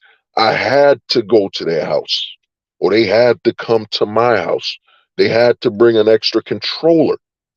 You know what I'm saying? I said this on my stream about Zoomer males. You know what I'm saying? Gen Alpha is growing up where, yo, you want to play Fortnite? Yeah. Okay, I'm gonna go to my house. You go to your house, and we'll play Fortnite. Notice what I just said. We're not gonna be in physical contact to play a game with each other. You don't know how much damage, you know what I'm saying? And this is why I say Gen Alpha and the Zoomers are getting mistreated, man, and getting disrespected, where people are saying, "Oh, you don't know how to socialize." Well, they didn't grow up they're not raised at a moment where they have to socialize. You know what I'm saying? To be a Zoomer and Gen Alpha is like, yo, if you're a younger Zoomer, you can't even remember playing games offline with each other. You can't remember. I had to go to his house to play wrestling or 2K. No, you remember, yo, man, we played online, dog. We played online. You know what I'm saying? Dude, I remember going to my boy's house, like, man, my controller, somebody come to your house, you know, millennials, we remember this, like, yo, man, don't get grease on my controller. You know what I'm saying? You would tell somebody, yo, don't eat and touch my controller. You gonna fuck it up, man. The Gen Alphas, they don't know none of that, man. Gen Alphas don't know none of that, man. You know what I'm saying? You know what I'm saying? They don't, laughing over Discord. You never meet. It ain't their fault. You know what I'm saying? Like, it ain't your fault. Like, yo, you grew up at a moment where technology wise, and a lot of game studios are lazy. They don't make games playable with your friends anymore. You know, maybe 2K, like 2K, Madden, you know what I'm saying? Sport games, you could play with each other. But them days of, yo, I gotta go to his house, nah, man. You don't go to his house, man. Them sleep, like you said, sleepovers with the PS1, P N64, yeah. You know what I'm saying? I had a PS2 when the PS3 came out, man. We got them late, somewhat. You know what I'm saying? We got the PS2 late, for real. I got the PS2 mad late. But the PS3, we couldn't get that, man. I had to get that 360. 360 was, man, it killed Sony, man. It was wiping the floor with Sony until Microsoft chose to lose. And I'm a PlayStation man. You know, PlayStation is engraved in me. You know what I mean? But Gen Alpha, man, they grew up at a time where, bro, most Gen Alphas and younger Zoomers, you know, can't remember ever having to play with somebody offline. They can't. Especially Gen Alpha. Gen Alpha, you can't go to a Gen Alpha and be like, hey, dude, remember when you had to go to your friend's house to play Call of Duty? They're like, what? You guys had to do that? What? I never had to. Like, we would just, you know, we'd leave school and, you know, I'd log online at home and I'd play we'd play. Like, what is that? You know what I'm saying? That's how you get out of touch, man. That's how you become out of touch and you can't relate to what people are going through. You know what I'm saying? Gen Alpha, man, they will become the ghost generation, man. They will embody it. They are the ghost. You know what I'm saying? The Gen Alpha males, they are being raised to become ghosts. You know what I'm saying? Because they're technically part-time ghosts anyway. That's why you're going to see more men disappear, just like ghosting. Full-time ghosting is coming. America is soon going to become not a ghost town, a ghost country. You know what I'm saying? We're heading towards that, a ghost country. And you know what happens when you say ghost town, what are your thoughts? It's just empty. No one's outside. You know what I'm saying? No one's outside. You know, that's the first thought that pops into your head when you think about a ghost town. No one's outside, man. It's just like I'm in my neighborhood, whatever. I'm in my neighborhood now. No one's outside. Everybody's on the internet, hooked up inside, you know what I mean? But it's gonna be worse. It's gonna be worse, man. Gen Alpha, by the time the Gen Alpha reach 18, yeah, man. Yeah, everything's changed, man. The social norms, social order. And it's about to get, you know, I've been keeping my eyes on AI.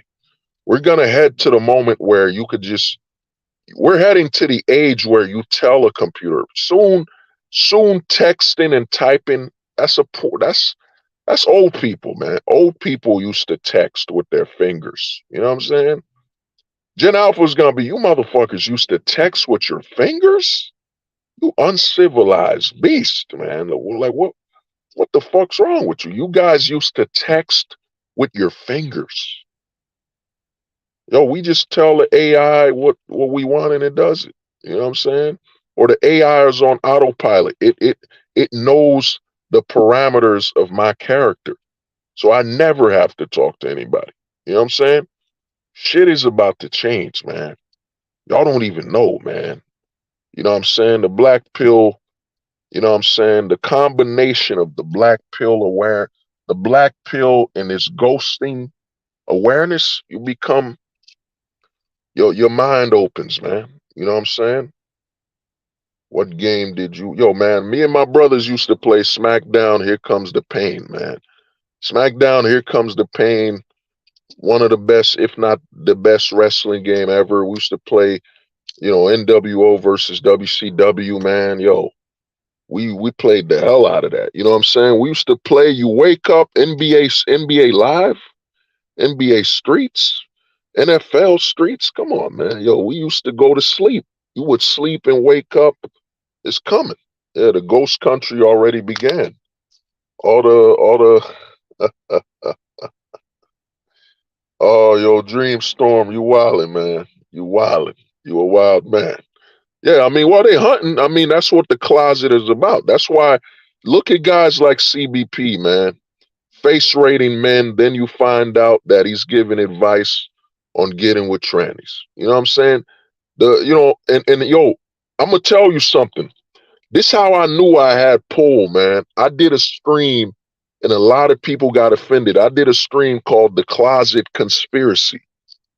Right after I did the stream Closet Conspiracy, Fiverr took away, from what I saw, they took away face ratings. It is very hard to make money off of face rating on Fiverr because I was saying on my stream, when you're doing face rating, it's pedophilia, man. It's pedos.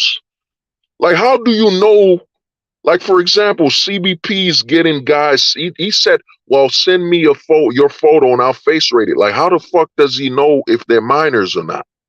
He's face rating minors, man. You know what I mean? All the way in New Zealand, here, pedo. You know what I mean? So he's face rating minors, and it will drive them towards deletion. You know what I mean? Right after I did that stream where I said, yo, man, they're letting these people face rate minors and underage kids. I looked up Fiverr, it was gone. It was gone because they caught up. They were like, you're harboring pedos. You got grown men face rating underage boys, man. You know, Wheat Waffles all of a sudden couldn't make money off of face rating on Fiverr anymore. Yo, there's a major closet conspiracy in the manosphere. And the closet's been in the manosphere since it started. Because I remember saying, there's a saying in MGTOW, you know, and I used to look at it weird, like, what the fuck are y'all talking about? Like, you'll look up, and a lot of MGTOWers will say, well, you can look up a Hammerhand video. You can look up a lot of videos. Only a woman can't love a man the way a man loves a woman. Of course, we're two different sexes and we love from a different perspective. The man is loving that woman from a state of physical dominance. You know what I'm saying? Physical dominance. The woman is loving that man from a perspective of physical submission. You know what I'm saying? A woman can't physically do anything to no man. Like, you know what I'm saying? She can't physically dominate. Even dominatrix. Like, if you look up dominatrix videos, the man volunteered to let this woman walk on his back. Let this woman slap him with a rope or beat him. The man volunteered. There's no such thing as a woman that's a dominatrix by force. There are men that are volunteering to be dominated. You know what I'm saying? And, you know, the women, and you'll hear this all over MGTOW. You could watch Better Bachelor. You could watch Hammerhand. You could watch Sandman. You could watch all the manosphere. You're going to hear this big closeted term where they all say, well, a woman can never love a man the way he loves her. Only a man could love a man the way he can love. And you're like, what the fuck? Like, what are you suggesting? Are you suggesting the closet? Like, you're suggesting the closet is going your own. Like the homie JP said, man, it's going their own way to the closet. You know what I'm saying? So there's a lot of men. If you watch MGTOW and Red Pill content, you will hear this, where a lot of men say only a man can love a man the way he loves. Why would a straight man even have that on his mind? You know what I'm saying? Why isn't a woman's love? And the thing about this with a woman's love is she's supposed to be eyeing your replacement. You know what I'm saying? That's natural, bro. When the Vikings came, like, yo, whatever they killed their man, the woman's like, well, to survive, I got to be submissive to this Viking man. She got no choice. She's a woman. She can't physically compete with the men. So when the Viking men came to that village, pillaged, killed all the other men, and those women were like, well, the only way to survive, you know what I'm saying, is for her to be submissive to that man. And even if she is submissive, it doesn't mean she'll live. You know what I'm saying? A woman's life is based on a man's rule and law. Even this whole first wave, third wave feminism, you got men crying and bitching, yo, they're all doing this because this is what men allow and men promote. The whole feminist stuff was man-made. You know what I'm saying? I was on a Manosphere video when I said, yo, feminism is man-made. All of a sudden, all the men got quiet. They got quiet. They couldn't hustle male delusion and a lack of male accountability. Yo, feminism is man-made. You know what I'm saying? This is why my channel, YouTube unsubs people and people unsub from my channel, because eventually I'm gonna say something that you don't like. You know what I'm saying? I'm gonna offend you eventually. It's only a matter of time. Because when a man's speaking absolute truth and absolute logic, you know what I'm saying, from an analytical perspective, yo, you're gonna get offended. It's only a matter of time. You know what I'm saying? There's some people that have left this channel because, yo, man, damn, hold the truth, man. I wanted to be mad at women. You saying it's men's fault? So, you know what I mean? I made a video where, you know, when the women say men's fault, they're right. They're fucking right, bro. When the women are saying this is all men's fault, everything's men's fault, yo, they're not wrong. This is what the black pill is, yo. They're not wrong. They're correct. This is a man-made world. The laws are all by men. Men allow all the laws. So if a woman says they blame men, they're correct. When the women say this is all men's fault, they're correct. You know what I'm saying? This is the black pill, man. I'm not speaking from a perspective of ideals. I'm not speaking from a perspective of attachment, emotion. This is the black pill. This is what scares most men. I'm speaking strictly from an analytical perspective. If all the laws are man-made, the country's kept up by a majority of men, then who the fuck is it to blame? You know what I'm saying? Who the fuck is it to blame? But you know what I'm saying? But a lot of men in the manosphere don't want to admit this part. They want to live on that delusion of, yo, the woman, look what the women are doing. Look at the women. Why do they have all these rights? You know what I'm saying? Dog, you want to be, there's a lot of men here that, you know what I'm saying? That, you know what I mean? That transitioning thing, he put the Optimus Prime. There will be many men that seek to transition and join Megatron. There will be many men that seek to be Decepticons. There will be many men amongst you that seek to be Decepticons. Come on, man. There's a lot of men that's about to transition.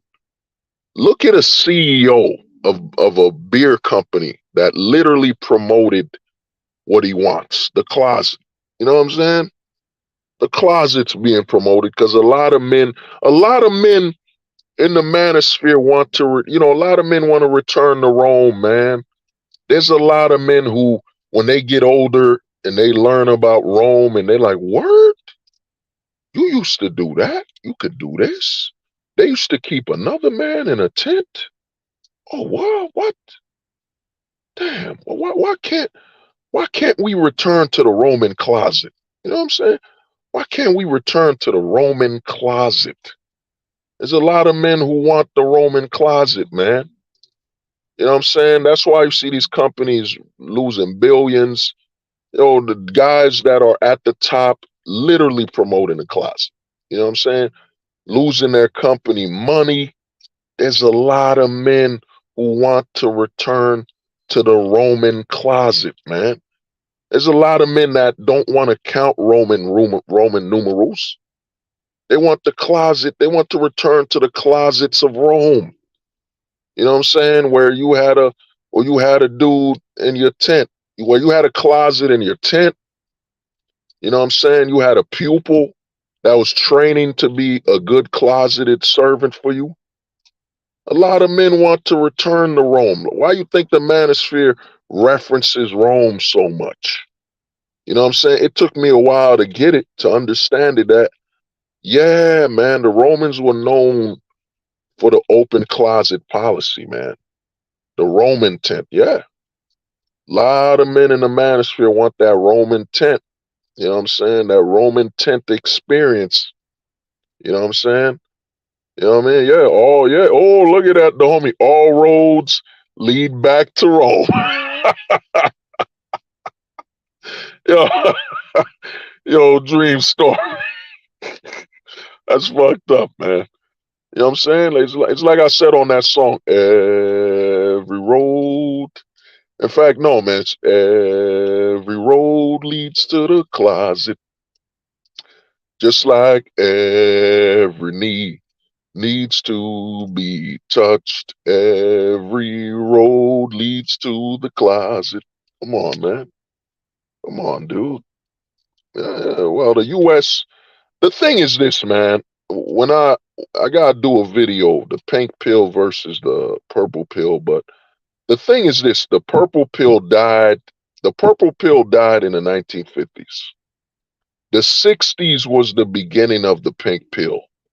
A lot of men talking about love and sharing women, and yo, the pink pill started really highlighted. We arrived at the pink pill age in the 60s.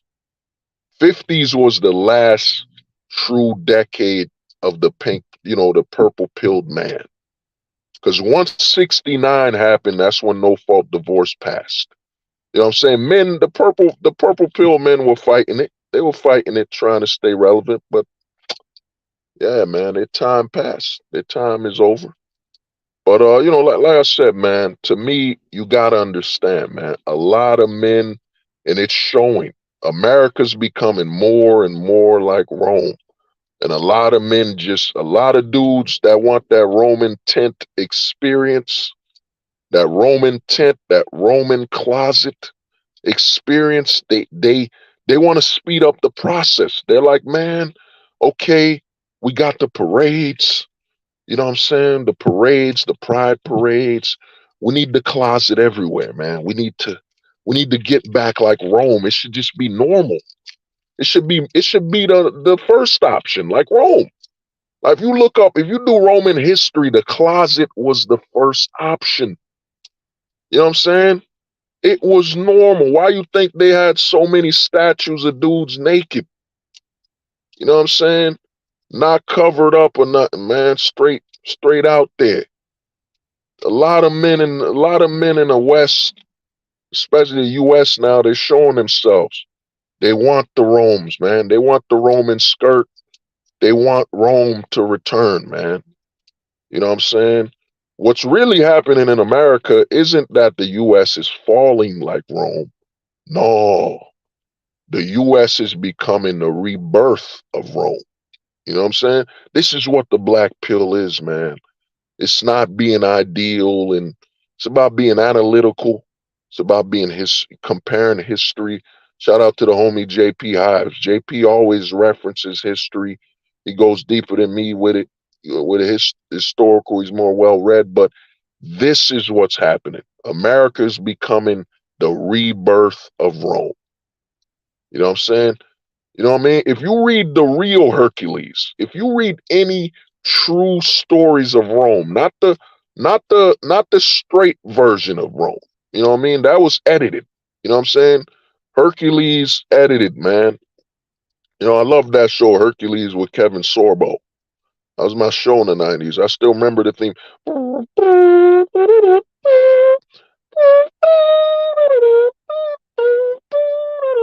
Oh, man. And his name was Hercules. When Hera You know what I'm saying? The new Transformers is gonna be live action, and they're not gonna be robots. No, they're gonna be either they gonna drag or the Transformers gonna be a real movie. For I, Optimus Prime, tried to warn you of what was to come with Megatron, but none of you men listened to I, Optimus Prime. Now Megatron will infect the Decepticon radius will spread throughout America. There will be a Decepticon at all places. You know what I mean? Think about it. They want to speed up the closet. That's why they're aiming for children. Yo, man, they literally had a video.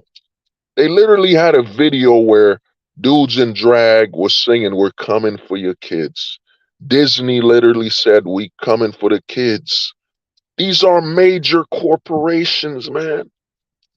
You know what I'm saying? Oh yeah, Dreamstorm, Hercules, Xena. Remember that? A lot of people don't remember that animated film with Hercules and Xena. That shit was fire.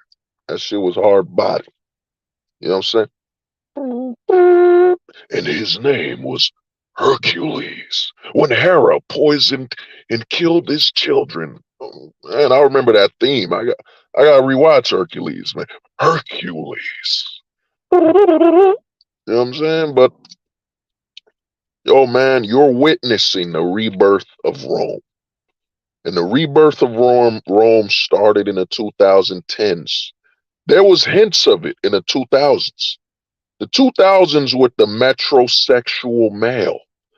Then the ultimate sign that the closet arrived was queer eye for the straight guy. You know what I'm saying? Queer eye for the straight guy was the true beginning, the true mainstreaming of the closet.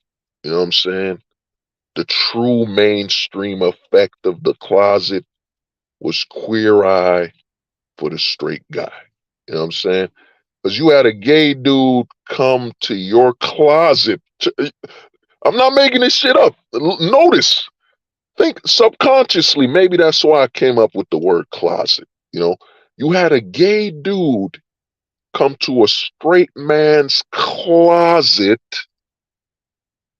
and tell him how to dress, tell him how to be more attractive from the gay perspective. Think about that. Think about queer eye for the straight guy. It literally writes itself. A gay dude comes to a straight man's closet and tells him how to dress. And then they had the guys turn around and tell them, "Yo, you look good. You look attractive." Think about that. You know what I mean? Let that sit in. Then you had the movement where they were saying clean men, like men who clean themselves. This is really the beginning of the gender terms. The gender terms then, it began with the metrosexual male. That's really when the first gender term began. You know what I'm saying? Even South Park, you can look up the episode. South Park did a whole metrosexual male episode. You know what I'm saying? They were calling men metrosexual because they were clean. You know what I'm saying? You can't have a straight guy just want to be clean. Something's got to be different about it. You know what I mean? Then it spread in the 2010s. The 2010s, they had the Me Too straight men, demonize them. First, you demonize the straight men. Look at, they're horrible. They made you do this in Hollywood. Look at this straight man, this poison. Then you spread the closet. After you've demonized straight men on the mainstream, then spread the closet, man. Open the closet door, like never before. You know what I'm saying? Dwayne Wade's, having an 8-year-old kid, I need to learn stuff. He's teaching me stuff. Oh man, the closet began, man. You know what I'm saying? But it's been an honor. You know what I'm saying? Hopefully this video, drop something. some knowledge or whatever. But before I leave, let me give you a message from the one and only. I tried to warn the men as Optimus Prime. I gave speeches at schools about Megatron's plan to build a closet that would consume all of America. But no one would listen to me, Optimus Prime, when I warned of Megatron's plan to deceive men, acquire funding, to Decepticon, to deceptorize all American men. I tried to warn the men of America, for I am Optimus Prime. But they did not heed my words. They looked at me as Optimus Prime. They said, Optimus, you're old school. The way you think is outdated, Optimus. Your ideals are trapped in the past, Optimus Prime. But look at you now. Look at you, American men have fallen to Megatron. For more men are becoming Decepticons. More men than ever before are walking towards the closet that Megatron has built. More men than ever before are walking directly towards the closet built by Megatron. I have tried to warn you. When the closet destroyed and killed Bumblebee, no one listened to Optimus Prime. They said, Optimus, you know nothing. They said, Optimus, there's no way that Megatron could build a closet big enough to transform all American men. They said, Megatron, you're out of your circuits. You do not sound like you have the all-spark. But look at you now, American men. You did not heed the words of Optimus Prime. Now you are openly walking to the open closet that Megatron has created. You are even volunteering to bring your children to the closet that Megatron has built. You American men did not heed the words of Optimus Prime. And now, the closet has infiltrated all places.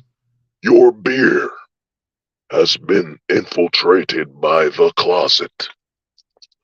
Your school system has been infiltrated by the closet. As we speak, Megatron has won. Megatron has closeted all of America. Soon, heed my words, for this is the last warning from I, Optimus Prime. Soon, you American men, the closet will be ever present. It shall be all over your world. For you American men shall soon all have pride as you become Decepticons.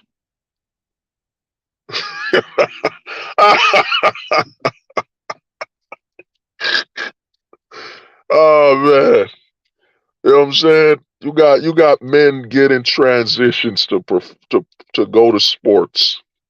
Oh man, it's over. Oh man, you know what I'm saying?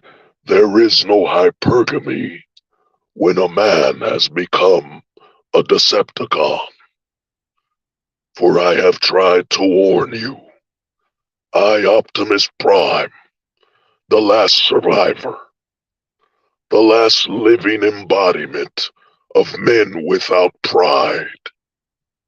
I have tried to save you all, but more men than ever before are giving up Apple Jacks for the savoring the colors and flavor of Fruit Loops. For you men are becoming Decepticons. For I am Optimus Prime. You know what I'm saying? Come on, man. But you know, it is what it is, man. You know what I mean? The closet will be forever present. You know, I mean, you know, Super Mario made some money. You know what I mean? Top Gun made money. But you know, even Top Gun from the trailer, you saw the anti-male here and there. You know what I mean? They hint it now. It can't be stopped. And Hollywood is dead anyway. You know what I'm saying? The number one source of entertainment is TikTok. Because, you know, they're going to start coming for TikTok now. They already happened with YouTube. I mean, I remember YouTube where the top video was always a dude in the closet. You know what I mean? Trending like crazy. You know what I'm saying? I would be seeing things and I just wouldn't say nothing. I would just look at it weird, like, this is weird. You know what I'm saying? This is strange. You know what I'm saying? But then again, it makes sense. You don't have to, like, you can't go on YouTube. Like, I'll give you an example. You know, you can't go on YouTube. And this thing right here, what I'm about to say right now, this is the ultimate. This is the black pill that really ends social media, YouTube, all of them. What I'm about to drop here, you know what I'm saying? Check this out. You see, notice on YouTube, notice on Facebook, you can't select filter bisexuality. Let that sink into your head. Notice that.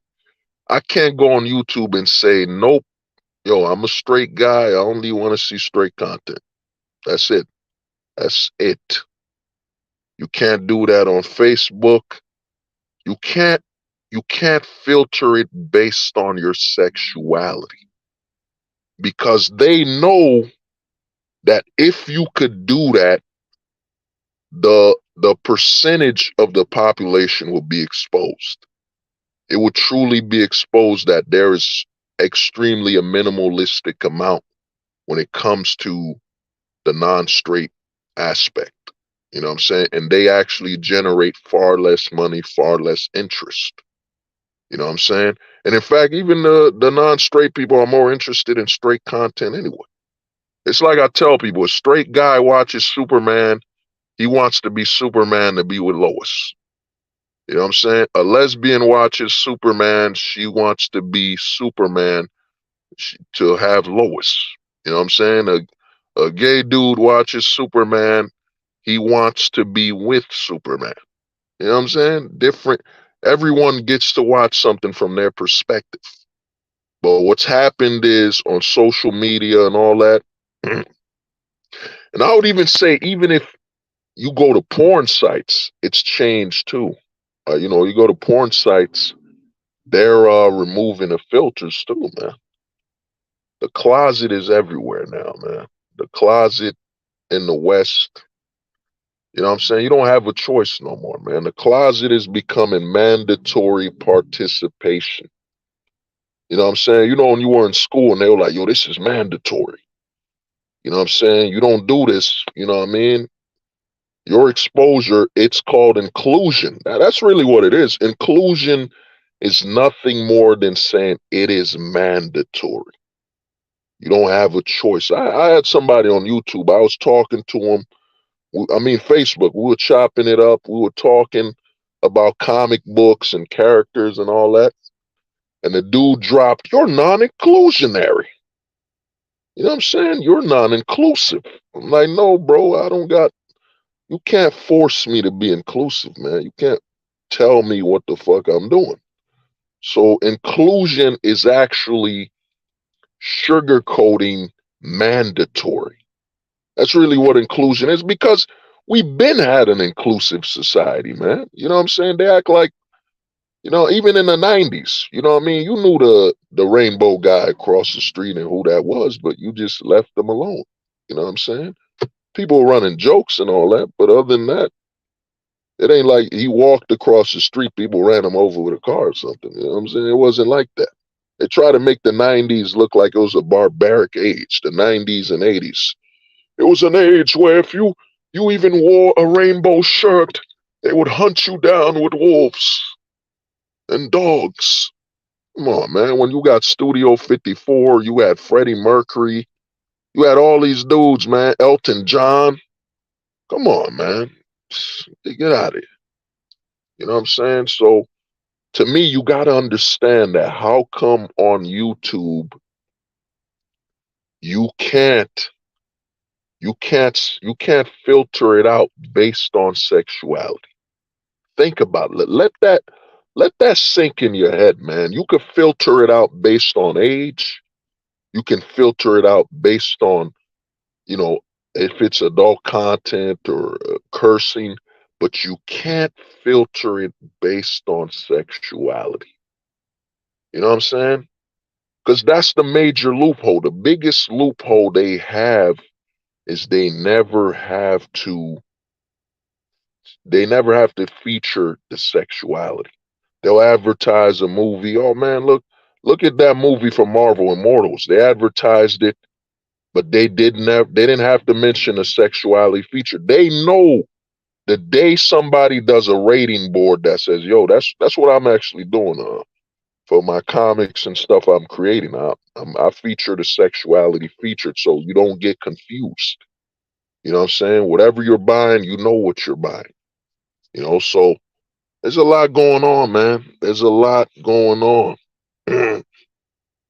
But you know, like I said, man, hopefully this stream, you know what I mean, it is what it is. But you know, this is what's going on, the black pill simulation, you know, and a ghosting simulation, a full-time ghost. So but like I said, you have been told, for I am Optimus Prime. I mean, have a good one, man. I gotta go handle some business. You know what I'm saying? They said the truth won't survive beside the lies that maintain the decaying